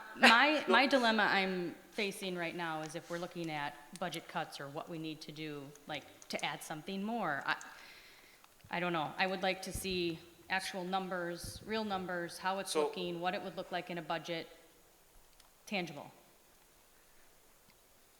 Well, that was the discussion that was had over this It last would be the 120,000 just flipped over, and we could have a max of 33 in-district students only. So think of it how the 4K program was described, correct? Except for the cost, the lost cost the first year wouldn't be there. So if we break even with 33 students the first year, or come positive with cash because we bring in outside students, you're already starting ahead for the first year. Right, but if we don't have those 33 students, then where are we? Then you're not spending all the money you spent on Keel, and you'll have those funds available to whatever you need to use them for. If you had 10 students, we would use 10 students times that $278 per class. We'd be under. We already you would have more 19 money. interested without even marketing. And the majority of them are not, thank you. Of the 19 students we have that have already expressed interest, the majority of them are not from in-district. We are not taking 19 students out of the high school and moving them over to GVS or the middle school. We have students from out of district. We have students that live in Germantown area but have registered in other districts because of their virtual schools. So I realize that we haven't done any marketing, it's an interest form, it's not scientific proof, but the indications are this would be drawing more money in than if you're just switching people over from our current schools. At least the early indications, that's what it is. So are you able to cap it at 33 in-district students, but allow potentially an unlimited number of non-district students? That would be an No. open enrollment. I don't think legally we can do that. No. So it's not in the contract as that? There's a We asked lottery about it being in the system. contract, and it's a legal issue about discriminating between in-district and out-of-district. So it would go in, let's say you had 37 kids, we'd have to go into the random draw process for who would. And we have a lottery system drafted, and it has been approved by our board, but it was at a max of 50, because we had the understanding that our max was 50 this whole time. So it would just be changing the words to 33, but legally it would have to be a lottery system. You cannot discriminate in district or out of district to make more money or less money. So as far as the landscape goes for virtual schools, McFarland offers a virtual school. Their enrollment is to the point where they're bringing in about $25 million to the district. Obviously, that's probably through some highly marketed, as well as being one of the first full-time virtual schools on the market. I don't see this getting anywhere near that, and I wouldn't want to see the predatory practices that would have to occur on stealing students away from other districts to make that happen. But the potential is to grow this in a way where it's financially viable. As far as starting it out, we might have to run at small numbers. But the point being, you are dealing with these other districts that are opening, and I would fully anticipate losing students to those districts if we're not offering something. So to be clear, the budget that you're presenting And the 33 student maximum, you're going to run the school the way that you originally wanted to run it. This isn't going to be, no, you are going to change. No, It we would- would it have would- to change it. Yeah. The Because, way- oh, I'm sorry, our plan was to have Germantown School District teachers, and also that would aid in our capstone projects and things like that. Right now, with the 33 students, what the district can afford this next year, won't be using any in-house teachers. We will be hiring that out, and the curriculum that we can purchase has a lot of cool electives, but none that would be partnering with JW Speaker, that would be partnering with Gale and getting our kids into the workforce, getting into internships for credit. All of those things would be somewhere down the line, maybe years 3 through 5. We would have to go back to the drawing board for two things. One, our whole grant application has several pages of talking about these capstone projects and things. So we have to go back to DPI and just make sure that's okay. And two, we wrote 7 performance measures to measure how well our charter school is doing. 3 of those 7 have to do with capstone projects, project-based learning, using local businesses as teachers, things like that. So we would just have to rewrite those as a governance board and get them reapproved by DPI. I checked into it, we can do it. It's not a no, it's just a what are you replacing them with? So if we do choose to do a charter school that's just strictly when they have their teachers, we would have to come up with, okay, well, what do those performance measures look like for us then? Because we wouldn't be measuring local businesses, partnerships anymore. And that was sort of our special sauce that we worked with. So what do you think the risk is of losing the grant if you don't have things like the capstone project in there anymore? No, we would not lose the grant. We can choose not to use the grant anymore if we want to. So if the board decides that we'll just stick with Keel and do what we're doing, we don't have to accept the grant. I've already talked to them about that. We can just call it quits. We haven't spent barely any of our budget yet, which, speaking of a timeline, we really need to, we are going to have to draw a line in the sand very soon in order to be feasible to open a school in fall. There's a lot of technology purchases that need to get made, and there's a lot of wait time on those. I know Justin has been working on it and has RFPs and things ready to go, but we have. I got a quick question. When we had this conversation 2 weeks ago, last board meeting, there was some uncertainty in terms of what your staffing model looked like. Do you have more clarity on that you can share? I mean, how many teachers, because then I think it was, the conversation led to, well, if you get above a certain threshold, another teacher will be provided. That's based on our policy. But that's going to impact Mike and his staffing model in terms of hiring teachers for the fall.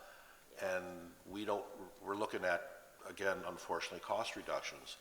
And I appreciate you want to be unique, and I applaud that, but do you have some clarity you could share right now in terms of how many teachers do you need? Is that a 0.5 FTE?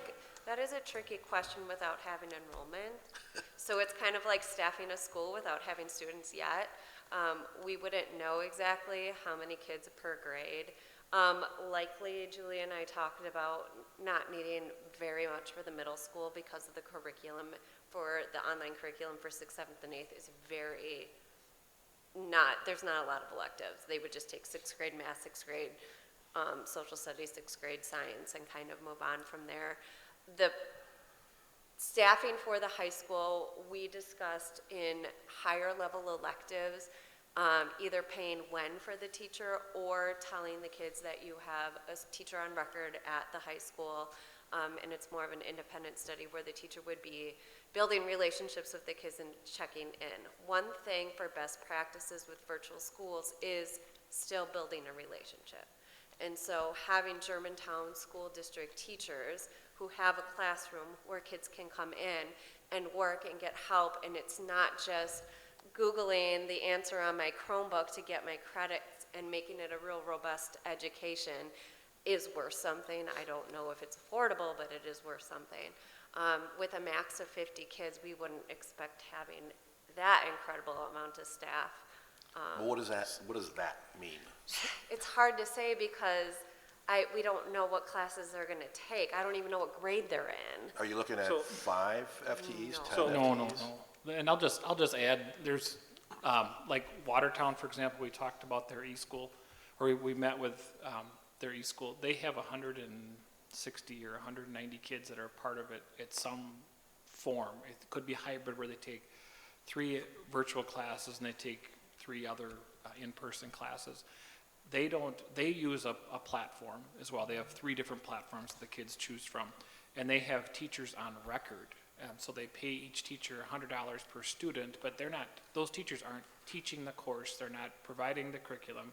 They're just there as a resource if the student needs it. But because the feedback from them was that the kids don't access those teachers that much to begin with, because it's true, the idea on a virtual charter school, a virtual school, is that there's this independence that happens with it, and so there's not a lot of necessary support. And so it wouldn't be our own staff, and that's Right. why if you've got kids taking all these different courses, we can't staff it, because there's be way too many, and that's why you go with a platform. Yeah. And then provides that to start out. And, the desired state of where we want to be 3 to 5 years from now is still that model, but our students still could access work-study programs. They could still access internships, just like any other kid in our high school can do right now. So that wouldn't change if a student is in a place credit-wise where they can do that, and they'll get some credit for work-study or whatever. They still have the same options that they do now with those Youth programs. apprenticeship. Yep. Youth So apprenticeship. what you're saying, the $100 per teacher, is that part of your model? No. Could it be part of your model? We are open to, on Thursday, we have a meeting addressing what is being said today and adapting what we've worked on. Okay, and then another question would be, why can't we still do capstone and JW Speaker? Why can't we, We would need a teacher to do that. why? We cannot hire Wen to teach that. So Wen is Why can't we just, use our counseling staff to bridge that gap? say it again, I'm sorry. Why can't we use the student counselors to bridge that gap? Or Our student counselors do not do projects with the kids. They place students in youth apprenticeship and things like that, but the model would be that there is a teacher in the building that connects kids as part of the curriculum to local manufacturers and businesses, and Wen will not provide that. What they provide is the curriculum, and then a teacher somewhere in the state who will teach that Okay, curriculum. what about hiring just maybe 1 FTE to be whatever? It would be a great place to start, And you take baby steps and you Yep. go forward with that. and especially if we only have 33 kids, 6 through 12, it would be something that would be willing to at least work with. So in this current contract that's sitting in front of you, it allows per you to decide when a FTE would need to be or could be assigned. So if you chose, and I could see it happening sooner in the middle school levels, just because the courses are condensed as far as volume of different courses you could take, you could see 9 kids in the same class versus the high school, you could see 9 kids take 9 different math classes, right? Well, if you have 9 kids in one class, I could see an FTE being involved in that, but you wouldn't use 9 FTEs across 9 classes. Got it, okay. And I agree, you want to be unique. You don't want to be cookie cutter like everybody else, because why would I want to go to Germantown then? So,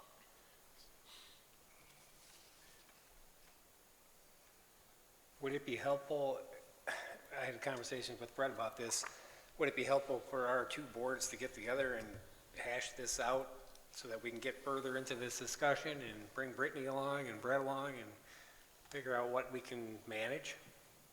That would have been, well, it'll be fantastic to do that now, but it would have been fantastic to do it in December. What she was explaining earlier is we are running to a date where we would have to say the governance board can't pull this off and get this school open. Sure. This meeting was initially going to get pushed to the 11th of April in a committee meeting. We don't have that luxury of time. That's why we brought it to you before even our governance board looked at what's in front of you or discussed what's in front of you now. so you've got several, based on our conversation tonight, several potential options. One is the 33, and you're sourcing everything out to somebody. One is what Brett talked about. One could be just hiring one FTE to start off with. Can we start crunching some numbers on that, and then maybe, to Brian's point, get the boards together? Because we definitely need to resolve this. We need to do it soon. So right now, virtual schools are already open for enrollment. Can you go to a microphone, please? So sorry, I was just saying, time is of the essence. So right now, other virtual schools already have enrollment open, so we're already behind. So we need to quickly here make a decision, yes or no. Yes, do we go forward? What does that look like? Both sides have to agree, of course, and sign off on the contracts. Or we get together and say, no, thank you, but no thank you for the grant because we just can't, make this happen. I think we all understand that and respect that completely, but this is a very big decision with money here, so I don't think this is rush, let's get it through, and then we come to find out, like, this isn't what we planned, or this, we want to make sure everything is in the right order and done correctly. And we couldn't agree more. I think we were under a different understanding up until this, so we've been working really hard behind the scenes, and this is all kind of coming to light now. This is a surprise to us too. We weren't part of the original grant, so some things were agreed upon that we didn't realize either, as far as what we're kind of learning the last couple weeks. So we're all both playing catch up, so we Right. couldn't agree more. Right, but I think I agree that we need to sit down sooner than later to help you guys, but we all need the right information, the right understanding, all of the numbers, everything in front of us, so we can make the best decision for our school district. Mr. Lowe? Would there be any benefit going to a 9 through 12 versus the 6 through 12 to get this going? I have talked to, we have partners at Works, it's called. They're also paid through the grant that kind of help us constantly. So we stay on path, and we did discuss that. I meet with him weekly. His name is Nick. He came and talked to you. We did discuss it this week, that another option would be to minimize the grade level if we have to shrink it even further.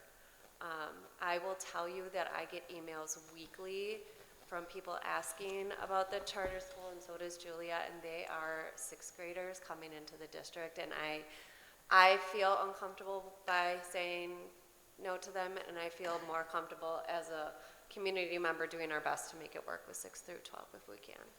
But yes, that is an option. We can do that. So your board meets on Thursday, right?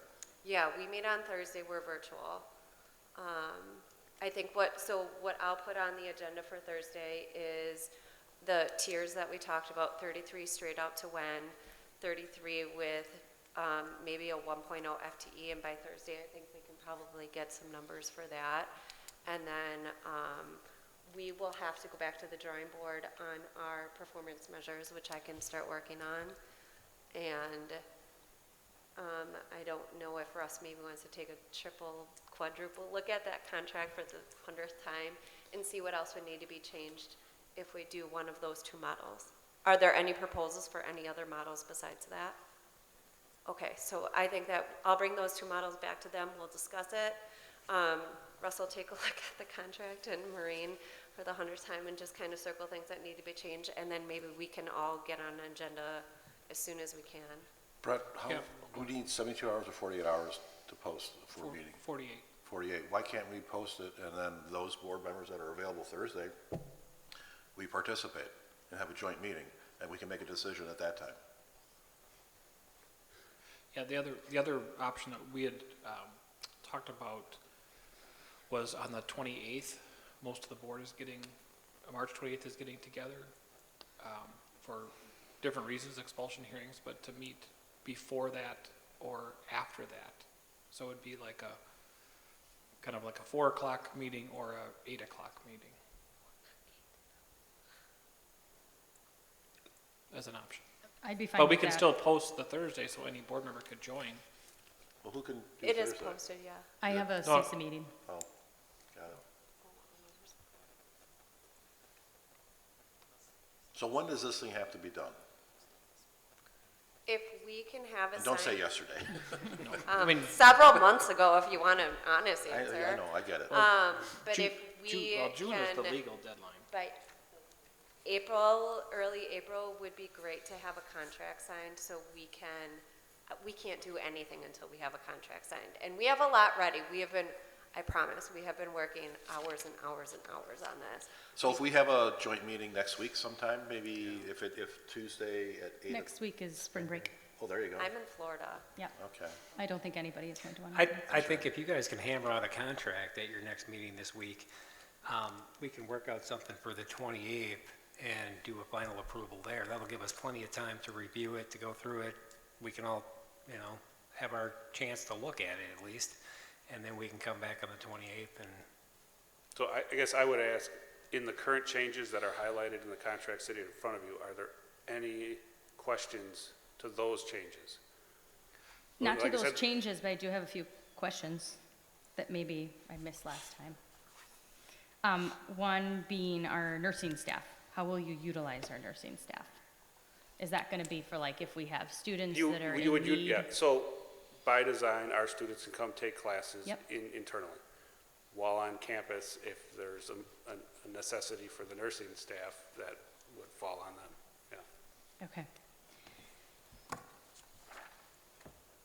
When you guys discuss the curriculum and vetting it, just curious if you have the when, who, how, what, and will to develop and adapt and modify the curriculum. So if we take on the all-online version of it, we would be purchasing the curriculum as well as the instructor through them. We would have no control. We could audit the class, but we would have no say in you need to have this or don't have this. If we found something in those manners, we would have to decide not to allow that class or course into our catalog.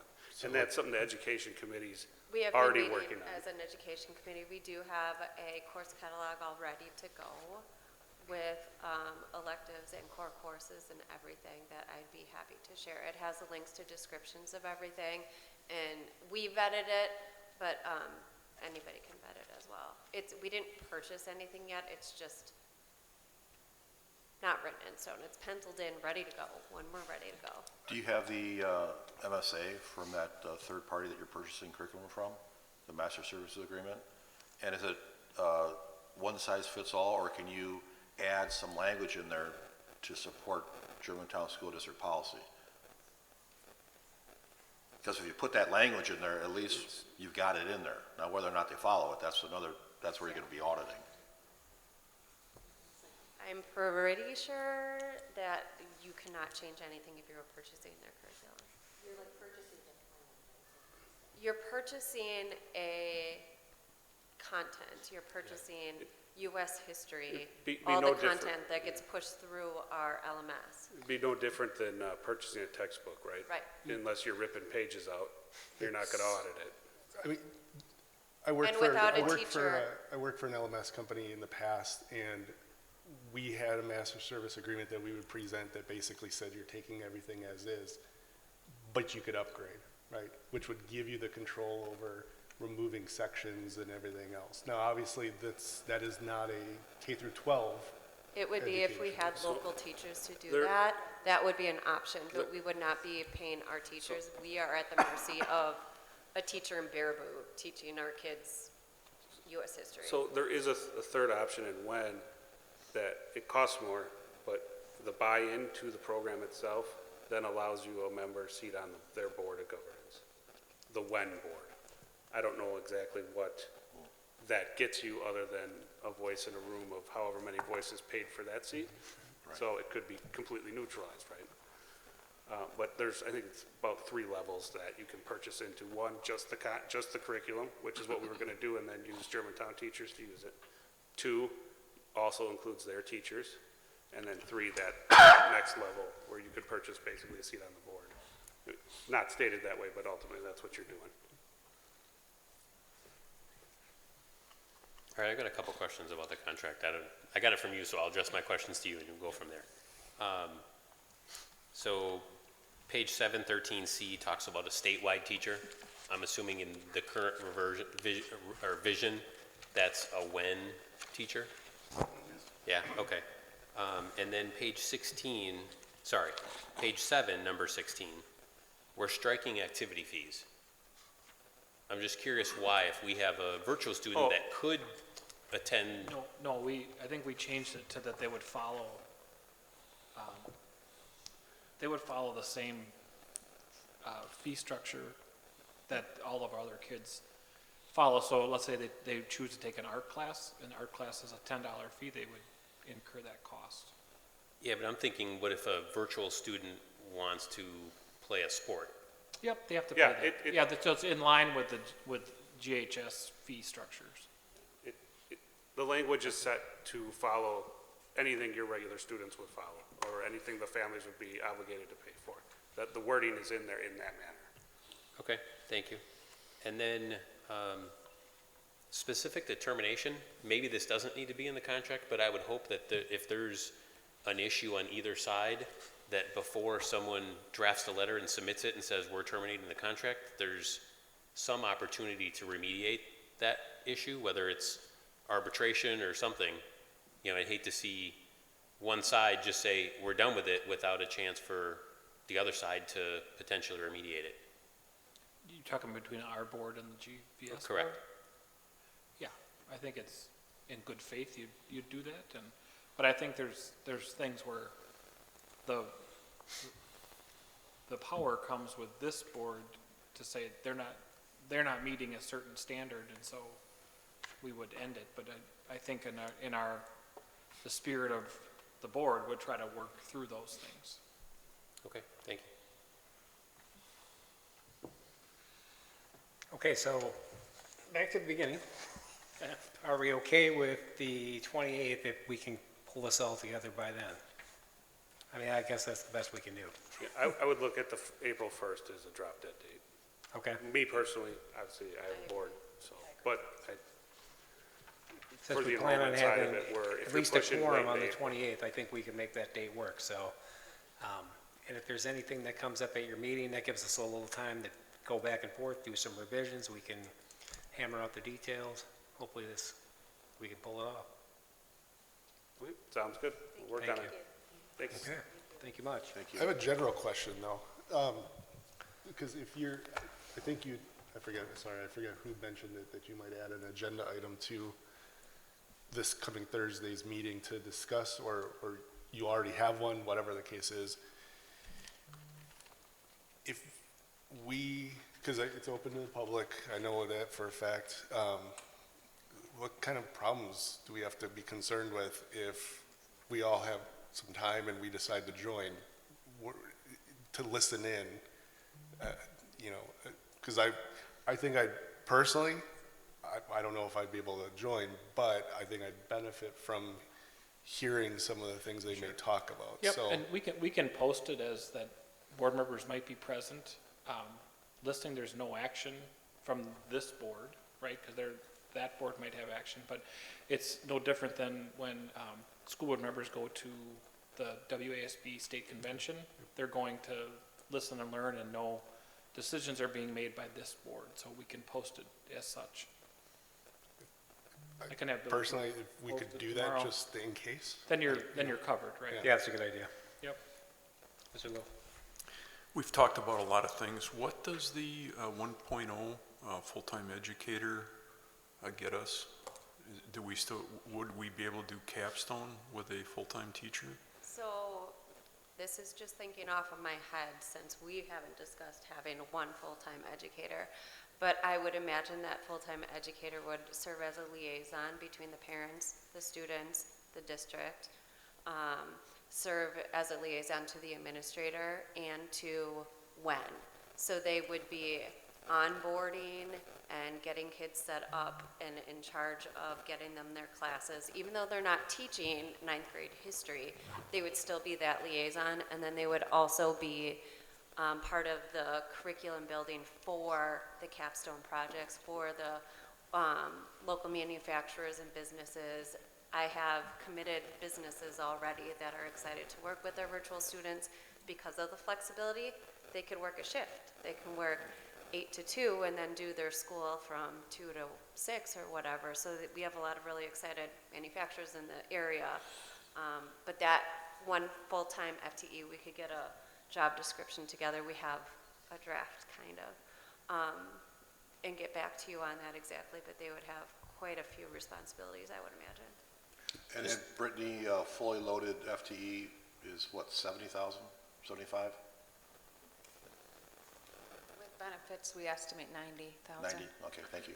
And just as a reference, Watertown has, they staff a room all day, but they staff it with a support staff, and really just to help facilitate and make sure students are on pace and on, on track with their work, and that's just what Watertown does. And that's not what we're talking about, though. No, We're I talking know. about I'm just more saying of a what they do. liaison and working with businesses and. Yep, I get it. Well, can I, this is discussion of potential action. Is the board okay with one FTE to move this forward so that they can discuss it on Thursday and possibly close the deal on Thursday? I'm not yet. No? I don't think. Yeah, not if I'm we're not there. $120,000 of cost and now we're adding another potentially $90,000 to it. Okay. I'd love to see it. I mean, I think that would be the ideal, but again, it's probably not in the budget, and we're already looking at a budget deficit. Got it. So I guess I would ask for that 120,000 that was spent with Keel this year, is that factored into the current budget that was talked about earlier this evening? Or is it factored into what this proposal was?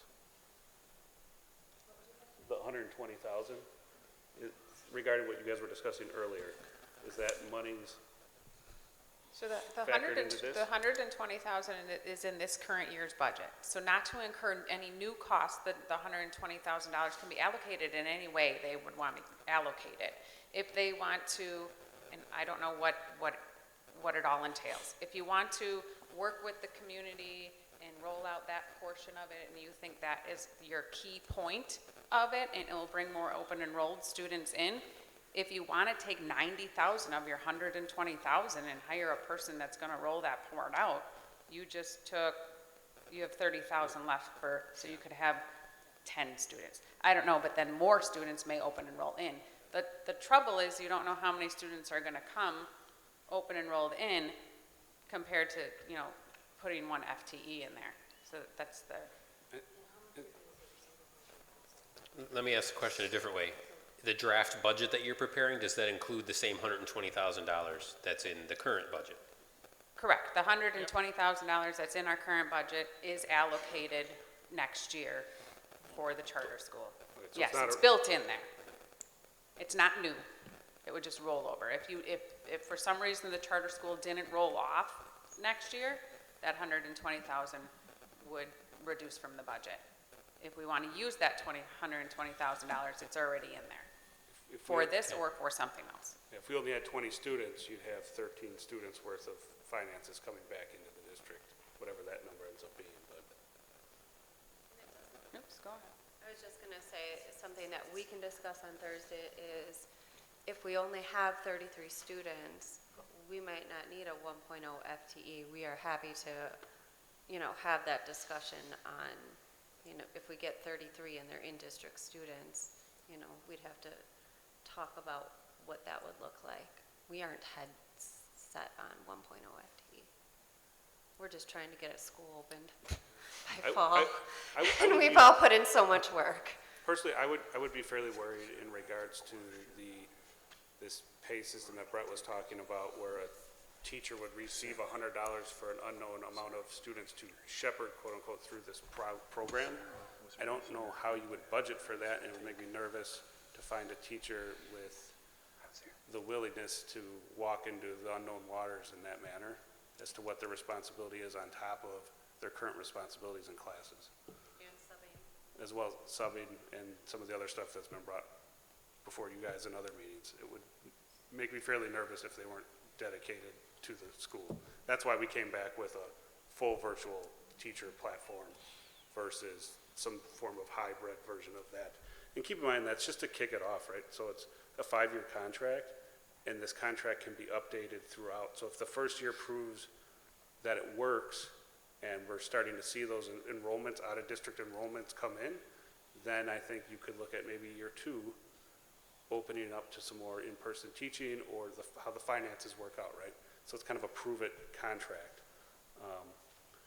at any time, it's updatable by either partner. We could offer a suggestion for an update, you guys could offer a suggestion for update on it. It's not set in stone for those 5 years. Obviously, you want to have a good base there, but. And the grant also, we have $800,000 to spend, and some of that money can be used on our own curriculum development. So we can pay teachers to build an online curriculum, and then we own that curriculum. We would not need to purchase it, and that will eventually, it's part of the plan, but it's not going to happen first year. We got to get some virtual teachers, some teachers that are interested in it, and if they build their own curriculum, we own it. We would not have to be purchasing it from anybody ever again. Something to think about. So the online delivery tool, does that have course building applications in it? To your point, if we build our own, we keep it. Yep. So is that part of the Well, package it's of- just, the LMS of our choice. If we choose to build a curriculum in Schoology, we could do that. Do you envision that if we started with the remote virtual, that you could build this and continue to work it into the system where you can make it a Germantown-only system in 3, 4, 5 years? It would be a dream to have a Germantown complete virtual system, a charter school, where we don't have to purchase it from anything and everything is in district. That's a charter school. Right. You know, I would that prefer is that as well. catered to our community. I sat on the old ad hoc committees and all of those. We know what the community wants. I mean, it's a matter of getting there. I wouldn't say 3 to 5 years, but maybe 5 to 10 years. Okay. But you can see a future where that can transition. I think it would be very cool. But agree. and that's a goal. Our board would prefer that to be the goal, right? To work back to that. We understand the finances are where they are, but if we have to start this way, we'll have to discuss it, see if we're okay with it. But the goal being to work into what the original vision for this was. Correct. Okay. And it just might be a process at some time. Thank you. I think I would just ask that any scenarios presented and discussed is on paper. Because sometimes numbers are hard. And our meetings are recorded. The audio is posted too, so. We will do Ms. that. Larson, did you have something to add? In listening to the discussion, knowing that Mr. Meyer at the high school runs the office co-op program and already has those relationships with the building, with the different businesses, my son was in his class, and knowing what the class size was then, why couldn't he manage some of this co-op and business opportunity for the students? Because really, he should have a class capacity of at least 30 students anyways. I think he maybe had 12 when Ben had the class. And he perhaps could also manage the capstone projects as well, or divvy it out and then just give him, he might not even have a total equivalent FTE load where you might not need additional compensation, or look at doing then a stipend for perhaps 1 or 2 teachers. But really, it's not like you're looking for a teacher to actually teach. It's more managing that process. So just a thought, we've got that resource who already has some relationships with the business community. If I can, I was thinking that same thing earlier. As we go through staffing, sometimes with departments, smaller departments like business, there comes a situation where we might be at like 1.6 teachers, in which case adding, the 0.4 to someone's schedule rounds it out. That kind of thing is, I think, a little bit of what Ms. Larson is talking about, or it was running through my head, that those are some of those scenarios that could help us as we look at things. Would that be okay for your board?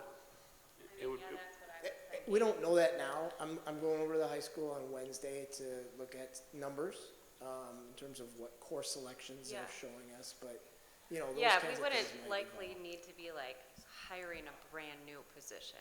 It would be rolled into the FTE of the middle school or the high school, depending on how numbers fill out and interest. We certainly don't want to tell Right. Mr. Meyer this is his Exactly. job if it's not going to be his passion. We have a lot riding on it, and we want to make sure we do it right, which is part of the reason we're all here today. Is we don't want to do this without putting all of our passions and hearts into it and making it the best it can be, so. Totally For a agree. conversation, but yeah, that would be perfectly fine. We do appreciate your hard work. Thank you. So when does spring break start? Next Monday? Yes. So if you iron out the details on Thursday, is it possible to have a meeting on Friday?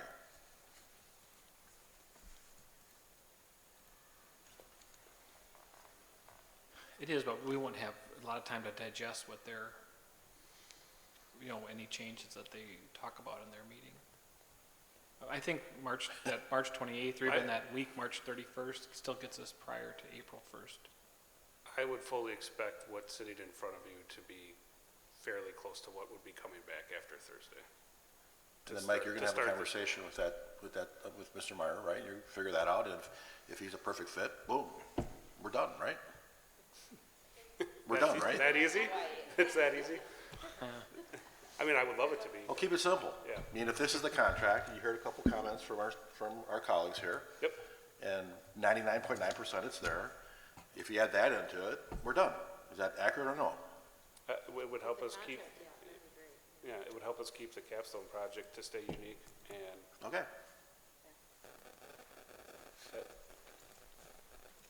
Yeah, Cool. appreciate it. Okay, good luck. All right, we're going to move on. Thank you. Thank you. Moving on to new business, discussion and action to approve Dean of Students letter of employment. Mr. Nowak.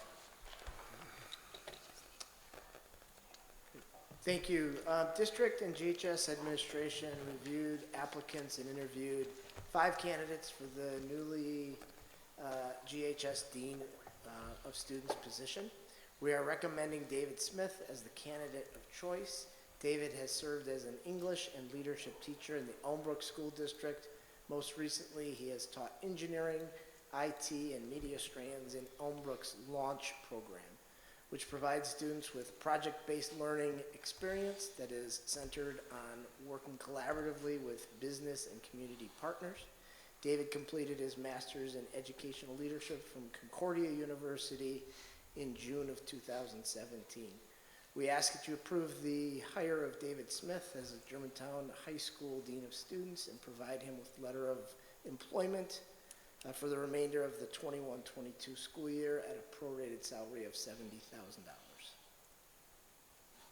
Thank you. I'll entertain a motion. I move to approve the hire of David Smith as the Germantown High School Dean of Students and provide him a letter of employment for the remainder of the 21-22 school year at a prorated salary of $70,000. Second. Any discussion? Yes.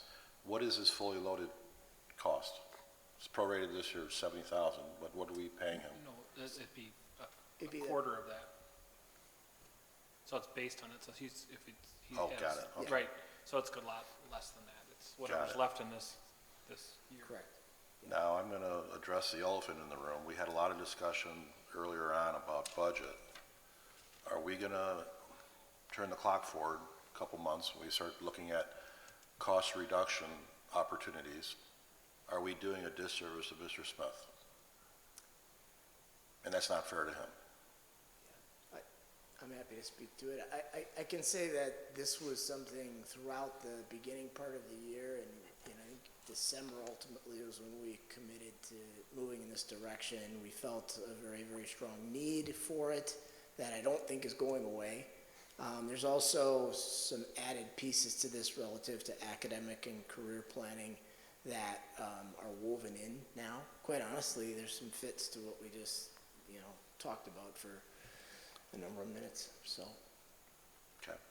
Yeah, I think that kind of the work that Rick Roadhouse did many years ago was, like, when he left, it wasn't replaced, and then it fell on teaching and learning, and it's a way for that academic career planning to still happen, but not be on the plate of teaching and learning, which is, a district this size usually has 2 people, like a elementary and a 6-12, and we have 1 person, so it helps, allows that position to continue to do what it needs to do. Yeah, if I remember correctly, this wasn't a discipline position. This was a discipline to help take some of the casework off the others. It was also ACP stuff, because we need somebody, if I remember correctly, we need a designated person to manage that process, and I feel like there was maybe one other responsibility that was highlighted, so. Yep, like the AP testing and some of the That's- coordination thank you. around. That's what it is, yep. Required testing. Thank you. Any further discussion? Seeing none, all those in favor? Aye. Opposed? That passes. Item B, discussion and action to approve administrator contracts. Mr. Noack. I'll take that one. So the middle school principal was, position was open and we interviewed, well, we had 32 applicants. We had screened 12. We brought in four in-person interviews. Of that 4, there was 2 people that definitely stood out among the 4.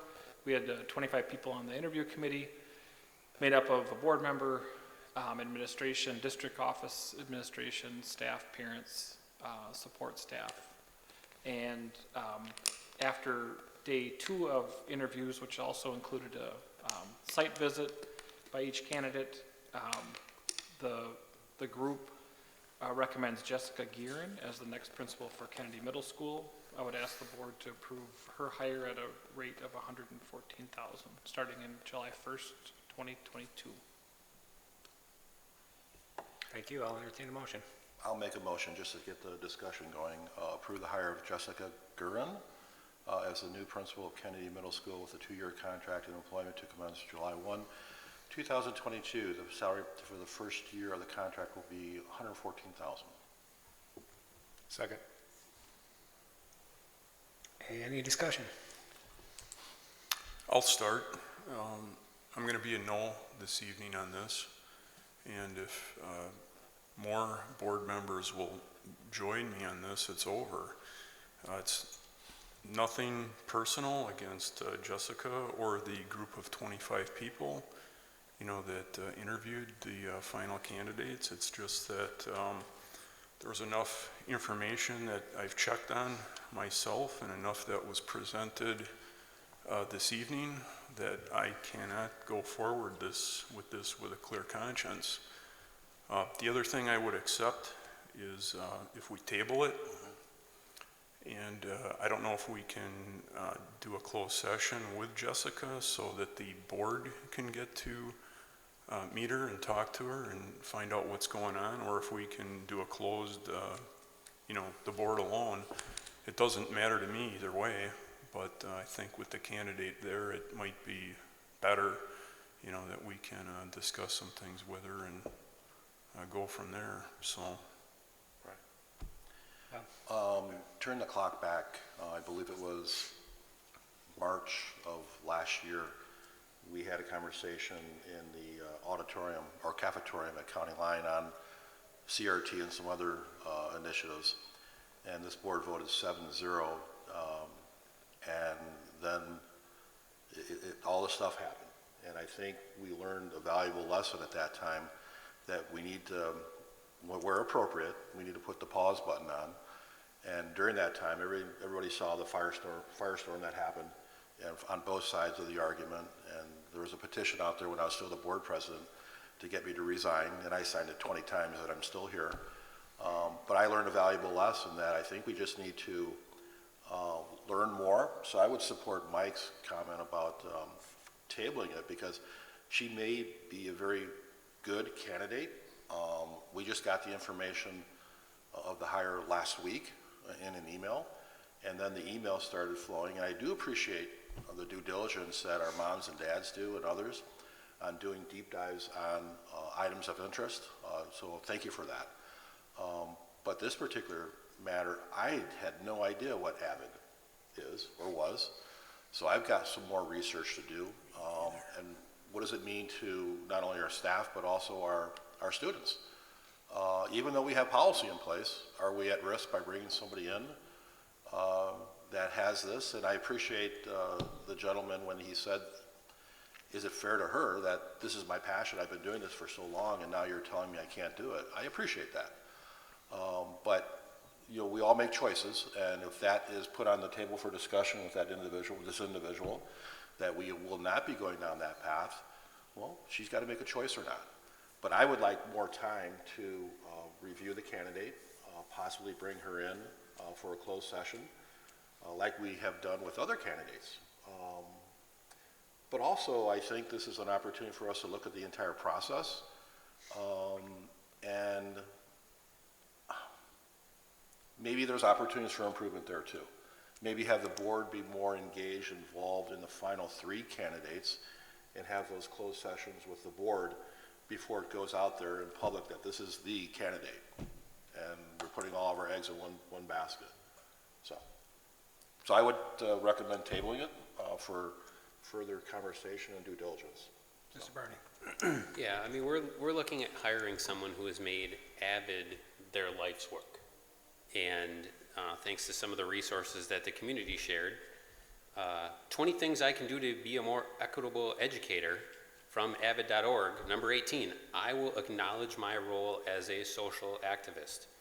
Well, we pay teachers to teach math and reading and history, not to be social activists.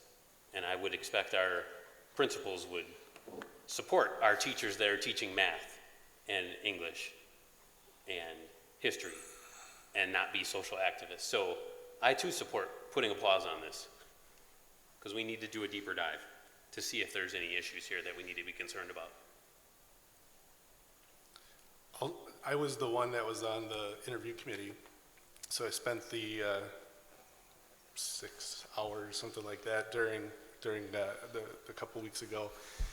And just to give the board and give the public a bit of perspective as far as what some of the focus was on during the interviews.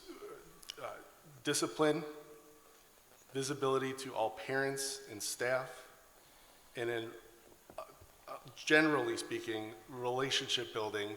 I think one of the things that some of the middle school staff, teachers had kind of brought forward was relationships, and having those conversations so those were the real focus of it, because those were some of the concerns that I think bubbled up from the information gathering. In the end, without sharing too much, because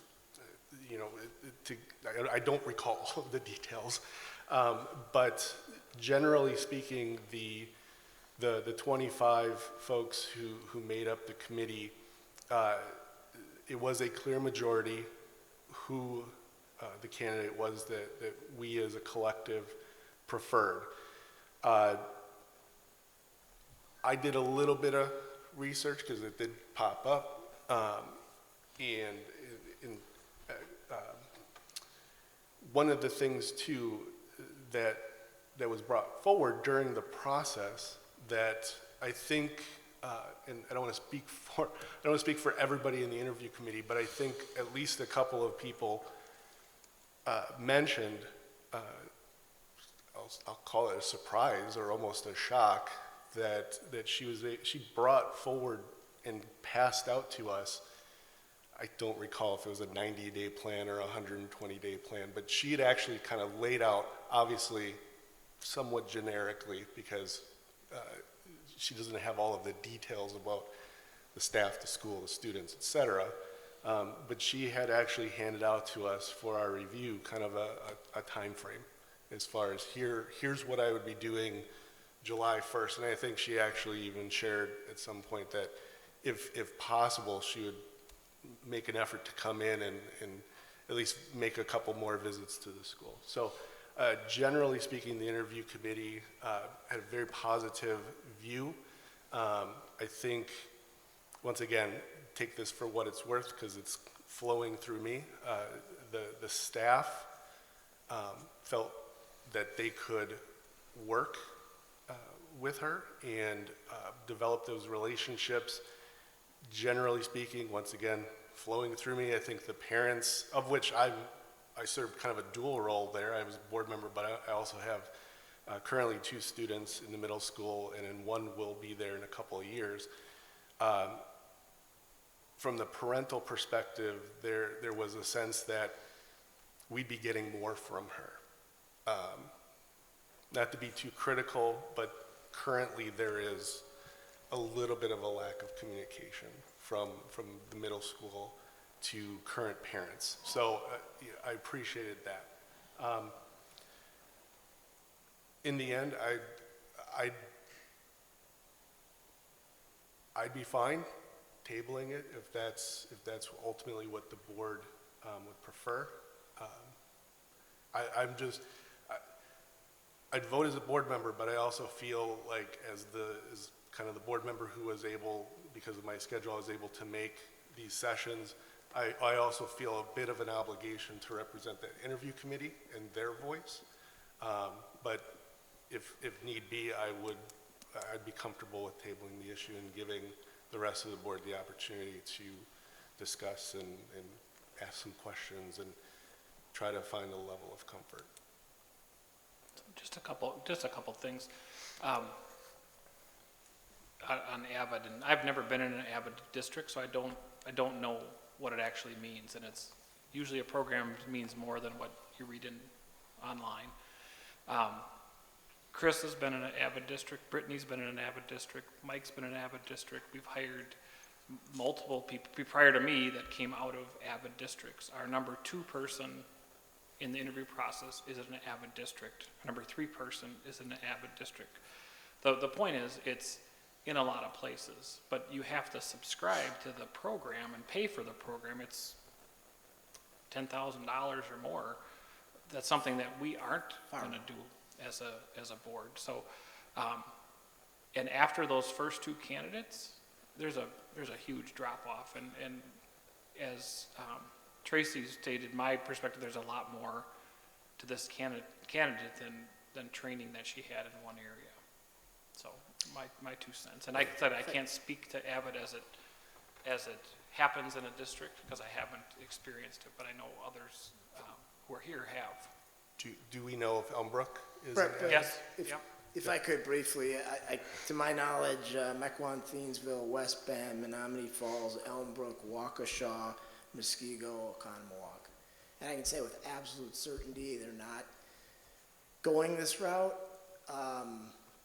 If it didn't provide them with high-quality professional development, specifically around reading, writing, inquiry, as well as high-quality development for students and note-taking and organization. That's the driver without question. There is relative to culturally responsive teaching, those strands were strands that exist, but the focus is on professional development in these areas with AVID students at the center, but ultimately with the entire school and district at the center as well. So there's far more there. Brett, are we at risk of losing this candidate if the board wants to table this for the next board meeting? My assumption is she's here for a reason. She's interested in the job for a reason. It's an opportunity for her to grow. I would hope that she would appreciate the concern and also that the board would like to have a meet and greet with her. Yeah, I mean, if we're saying the April 11th or April 28th or 25th meeting, I said that's, I can't predict, but if I'm her, then I'm going to go back out looking if that's what she wants to become a principal. So, when's the next board meeting? Well, we can have it, we can call it whenever we want, but you know, if we do on the 28th, if we pack in the GVS, you know, with the expulsions, that could be it. Otherwise, April 11th, we could have one, which is we have committee meetings that night. So we can call it whenever, you know, and we can call a closed session whenever as well. Yeah, I'll stand by my comments earlier. I want to press the pause button because personally, I need to do more homework on AVID. and I would welcome the opportunity to have a meet and greet with Jessica. I'm sure she's a wonderful person, and she'll be a rock star over at Kennedy, but I think I would like to do some more due diligence on her, so. I think if we have this meeting with her, I think it needs to be a precedent that she will not be attacked in this meeting, that there will be no aggression, that she will not be undermined because of a training that she's had. Like, this is a respectable adult who, you know, is obviously, if she was the top contender for 25 people in our district, that's saying something. So if we are now saying those 25 people, we don't really trust their judgment, then what are we really saying? So are we gonna rehab everything now and think, I mean, you guys have all been provided the opportunity to sit in these meetings and given the information. So have you read it? Did you go through it? I mean, I get that questions come up later. Trust me, I get it. And I get pause buttons. I get it. But I just don't want to do a disservice to our middle school kids by putting the pause button on and losing her. Right. I guess the question I have is, during the Q&A with her, was, of the 25 people, was AVID ever brought up on what it is? No, the focus. There you go, you answered my question. Yeah, I mean, the focus was on those three main points. Like I said, I don't, as you know, they collect all the questions in our notes, so I don't recall all of the different questions. I think there might have been a couple on special needs. Like I said, I think the exercise that they did was how they would handle a situation with a parent reaching out with some concerns about bullying, and the steps that they would take and how they would approach that, et cetera, those type of things. So, like I mentioned, those three topics rose to the top. I don't, most people, if they've probably paid attention, know, or at least probably could guess, I try to think about a lot of these things from a number of different angles to see if I'm missing something or if I have a different thought. And during that exercise, you know, knowing that after having done honestly a minimal amount of research on AVID when I saw it, had those concerns, or assumed that those concerns were going to bubble up at some point. And where I kind of fell was, she was open, she was honest, she's in a district next door to us. And so I can't imagine, I don't know this for sure, but I can't imagine that she hasn't heard stuff about Germantown School District and what we've gone through and what our stance is, having those CRT discussions, having the SEL discussions and going down that path and ultimately saying, you know what, not for us. So my fear potentially is that other candidates who might be interested in this watch this meeting and go, well, if it doesn't work out, I'll just make sure I leave that stuff off. They'll never know. They really are going to have to dig. You know, we're going to have to direct admin to make sure that you have to ask this list of questions. So, I mean, it's like I said, it's one of those things where I try to think about all these different aspects and try to kind of gameplay, you know, that sort of thing. So that is a concern. You know, it's the other thing is that what if there's high quality teachers there that might come aboard with it, might be more interested, that whether or not they were involved in ADVID or not, you know, put that aside. You know, what kind of, what's the potential there for people to go, well, I've done this thing. It's whether I was kind of required to, regardless of my personal beliefs. You know, do we have to start going down the path of a lot of what if questions? You know, what if this is just a stepping stone? What if this, what if that? So, you know, I'm hopeful. Let's put it this way. Based off of sitting in front of 25 people twice and having gone through the school and talking to heaven only knows how many different kids and staff, sitting in front of us and having a discussion might actually not be as big a deal as sitting in front of 25 people staring at you. So, but those are just some thoughts that I'd throw out there for us to consider with this candidate, but also going forward. You know, that's kind of the fact of the matter is we will have more hires to make at some point in time, and it's due diligence is important, but it's also in the context of things, and it's also the fact that, you know, if I were to leave my job and go somewhere else, I probably would learn about that company. In this case, I'd probably learn more about the district and what are some of those requirements of my employment, and what's the ramifications if I don't follow it. I mean, it's regardless of whether or not we had folks email us and speak to us about their concerns tonight, we have eyes. We have a lot of eyes all over the place as far as trying to sneak some of this in.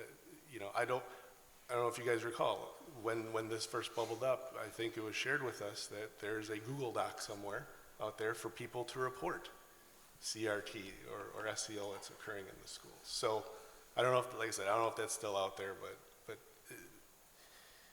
I don't think anybody who wants to be a principal would take the risk, knowing what he or she is stepping into, and take that chance. But I'm fine. If that's the way we go, like I said, I'm perfectly fine with it, because it gives everybody else the opportunity to ask the questions and hear it from her perspective. Tracy, I guess, and I thank you for your comments. I still think that based on what I personally went through in April with CRT, and the criticism from colleagues on this board on not doing due diligence from a transparency standpoint and learning more about the topic, and especially if AVID was not discussed with the candidate by anyone of the 25 people and properly vetted, because I would ask this stupid question, AVID, I've never heard that before, what is it? And do a deep dive on it. And maybe that could have been properly vetted at that time.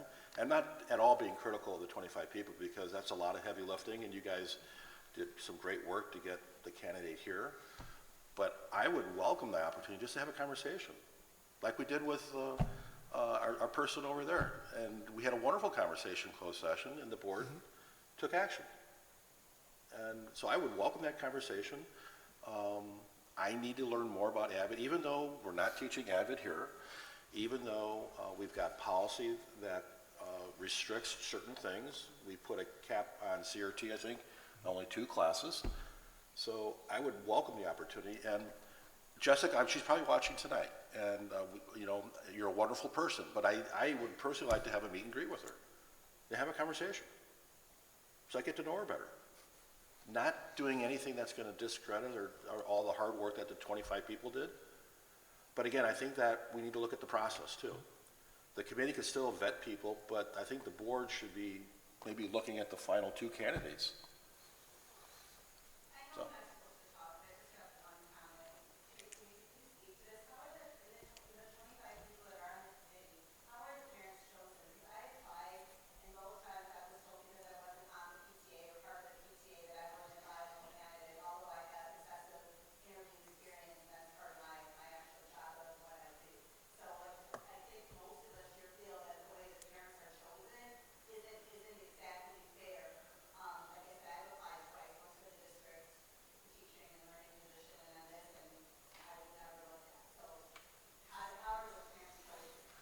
Hey, excuse me, probably the people at home couldn't hear that. Maybe repeat the question. So to summarize, basically the question is how are the parents who participated in this particular interview committee, but but to Ellen's point, the other committee for Director of Teaching and Learning selected, and I'll be honest, I don't know. The actual selection, none of us participated in that. Obviously, I got a separate invite or open invitation to attend. So honestly, I can't speak to how that process, once you've submitted, okay, but I don't know what, I show up to a PTA meeting on occasion, but I don't participate in. Mr. Southland, can you answer the question?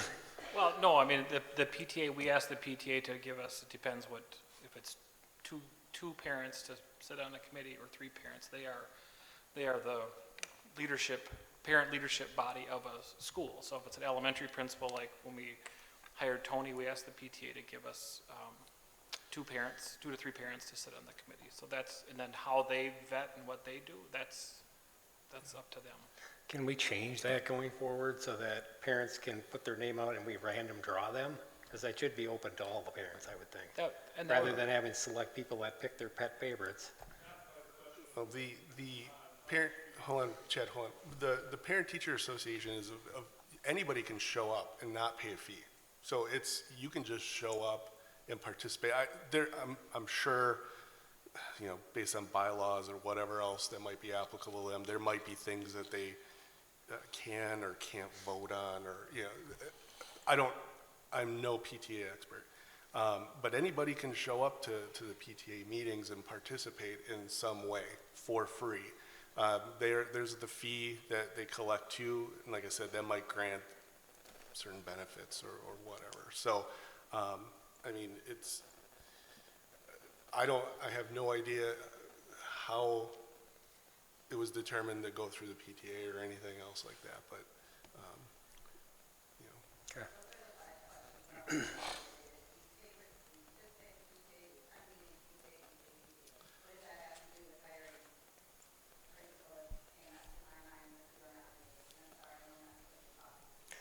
And I agree, and I think we will look at that, how the selection process goes.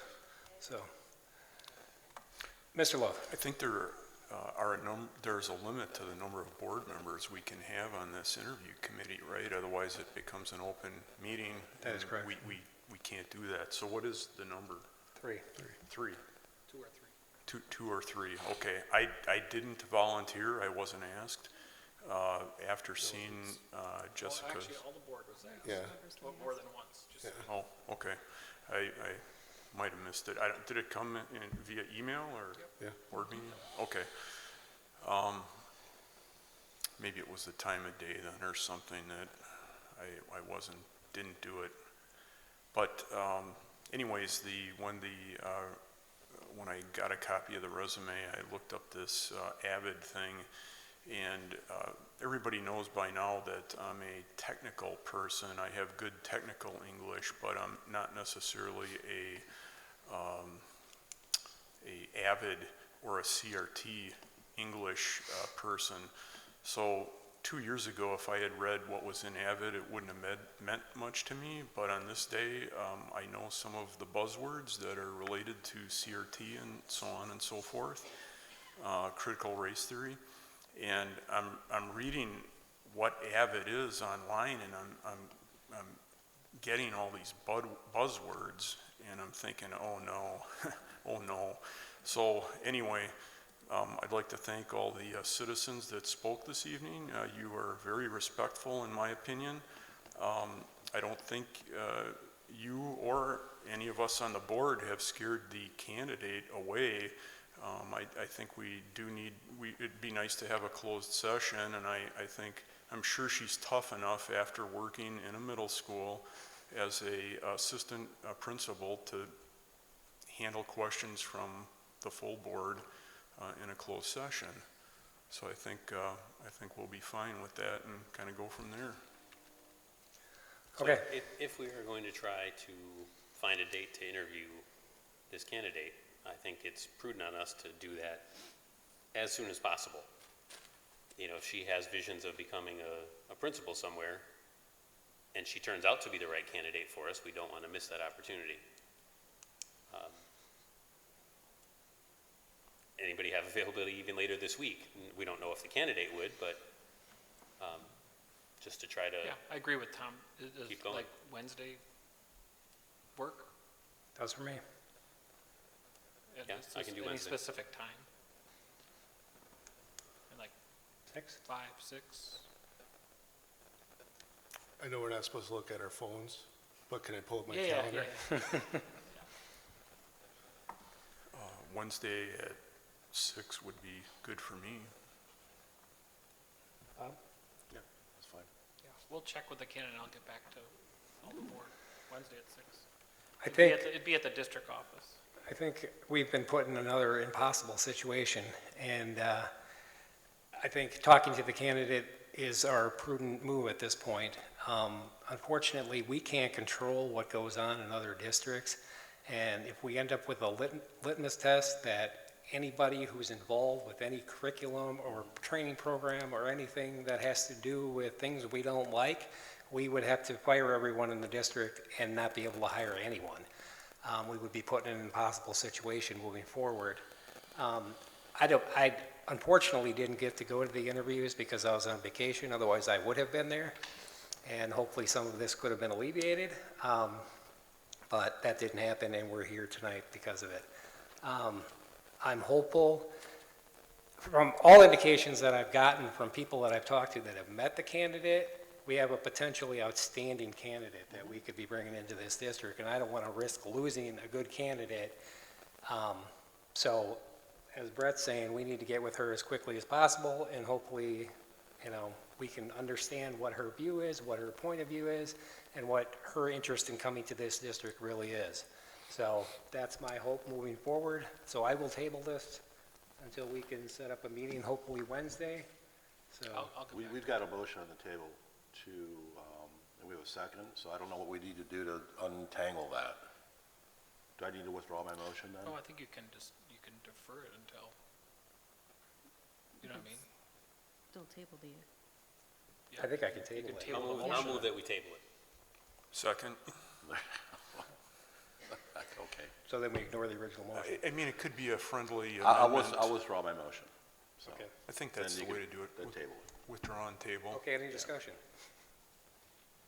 All those in favor? Aye. Aye. Opposed? That passes.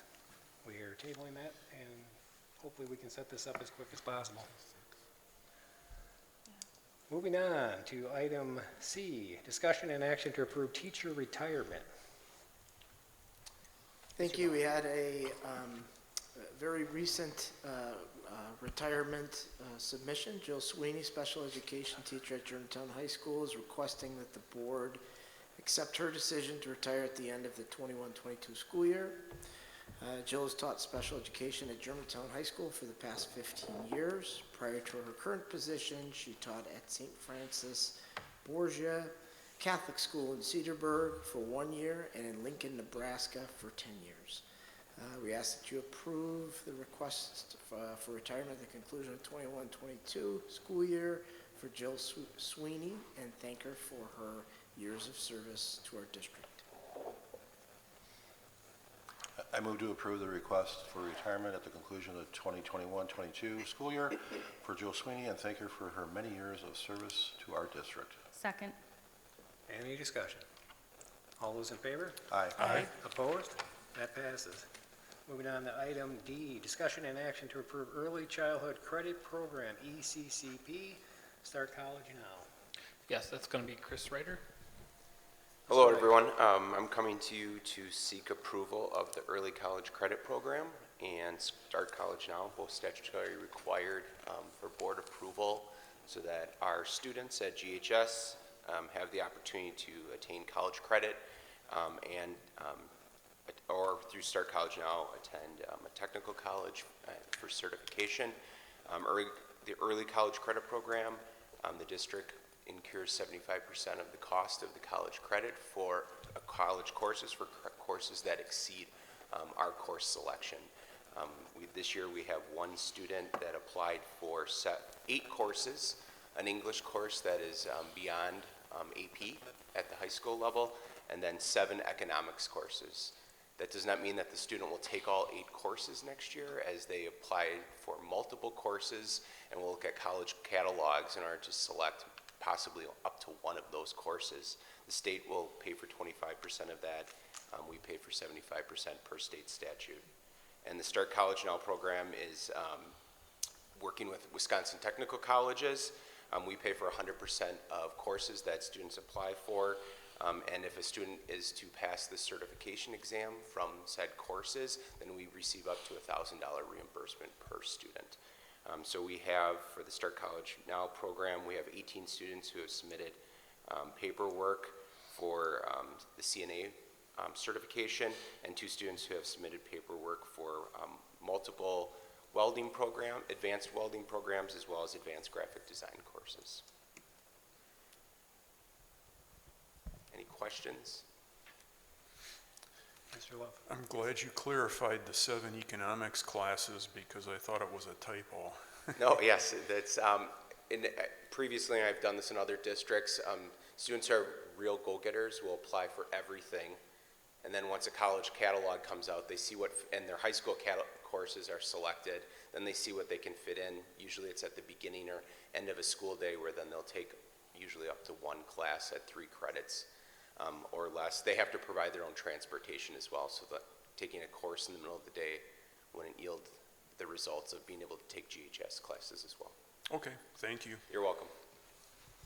I'll entertain a motion. Move to approve the Early Credit College Program, ECCP, and the Start College Now request as presented. Second. Any further discussion? Seeing none, all those in favor? Aye. Opposed? That passes. Item E, discussion and action to approve 2022 summer school courses. Yes, and we are, that time of year, already planning for our next school year, which is summer school. We forget that its own entity. And we are looking to approval this evening of new courses that are outlined, as well as I provided other information that outlines kind of the next steps upon approval of courses, as well as the previous courses you've approved in past years, as well as then the locations for our schools, our summer school courses, and then an estimated budget. The budget is estimated because we have not opened enrollment. According to the timeline, we would publicize these courses tomorrow. In-resident students and families could start on Wednesday, the application process. And once we determine total enrollment around each course, then we can determine how many sections we're going to offer and if courses will run or not. And then from there, we determine class size that is feasible so that we're making a profit on summer school and not losing money. So I did a look back at last year's summer school budget and pre-COVID summer school budgets, and estimated with cost of the courses that are running, new courses, that salary would be upwards of $200,000 with materials around $15,000, again estimated for a grand total of $215,000. Part of statutory requirement is to come back to you at the conclusion of summer school, usually the first board meeting of the new fiscal year, to provide you what transpired from summer school. From there, I could have a clear financial picture of revenue gain from summer school, as well as total FTE and student enrollment. Any questions? Make a motion to approve the summer school courses, new courses, and proposed budget for 2022 as presented. Second. Any further discussion? Yep, I have a couple. So I had asked 2 of the new courses that are listed in the big list of offerings. I'd asked for more information on, and thank you for providing it, whoever's teaching the courses, but also Mr. Reuter for following up on it. Those 2 items were, everyone else looked so sure of themselves and space to breathe. On the surface, what was provided to me is basically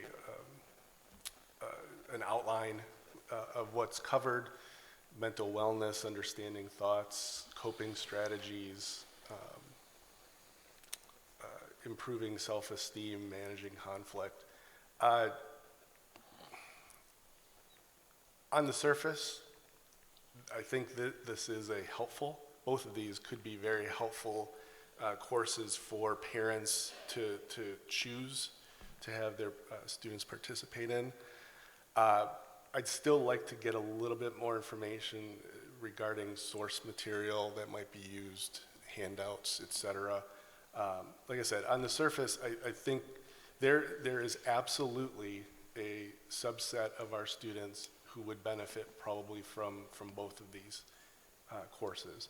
However, I do think we need a little bit more information. I'm not sure what the best way to go about it if we keep the motion as is, knowing that we have probably a couple of options, whether it be something similar to what we do with the 2 courses in the high school where there's kind of a parental sign-off, yes, we know that some of this material, et cetera, or at least in theory, you know, canceling the course, et cetera. We have a couple options, but I would just throw that out there. Like I said, I don't know what the best thing to do moving forward, but personally, I'd like to get a little bit more information than just the general outline. Any thoughts? Hey, Brian. Thank you, Mr. Pollock, for that.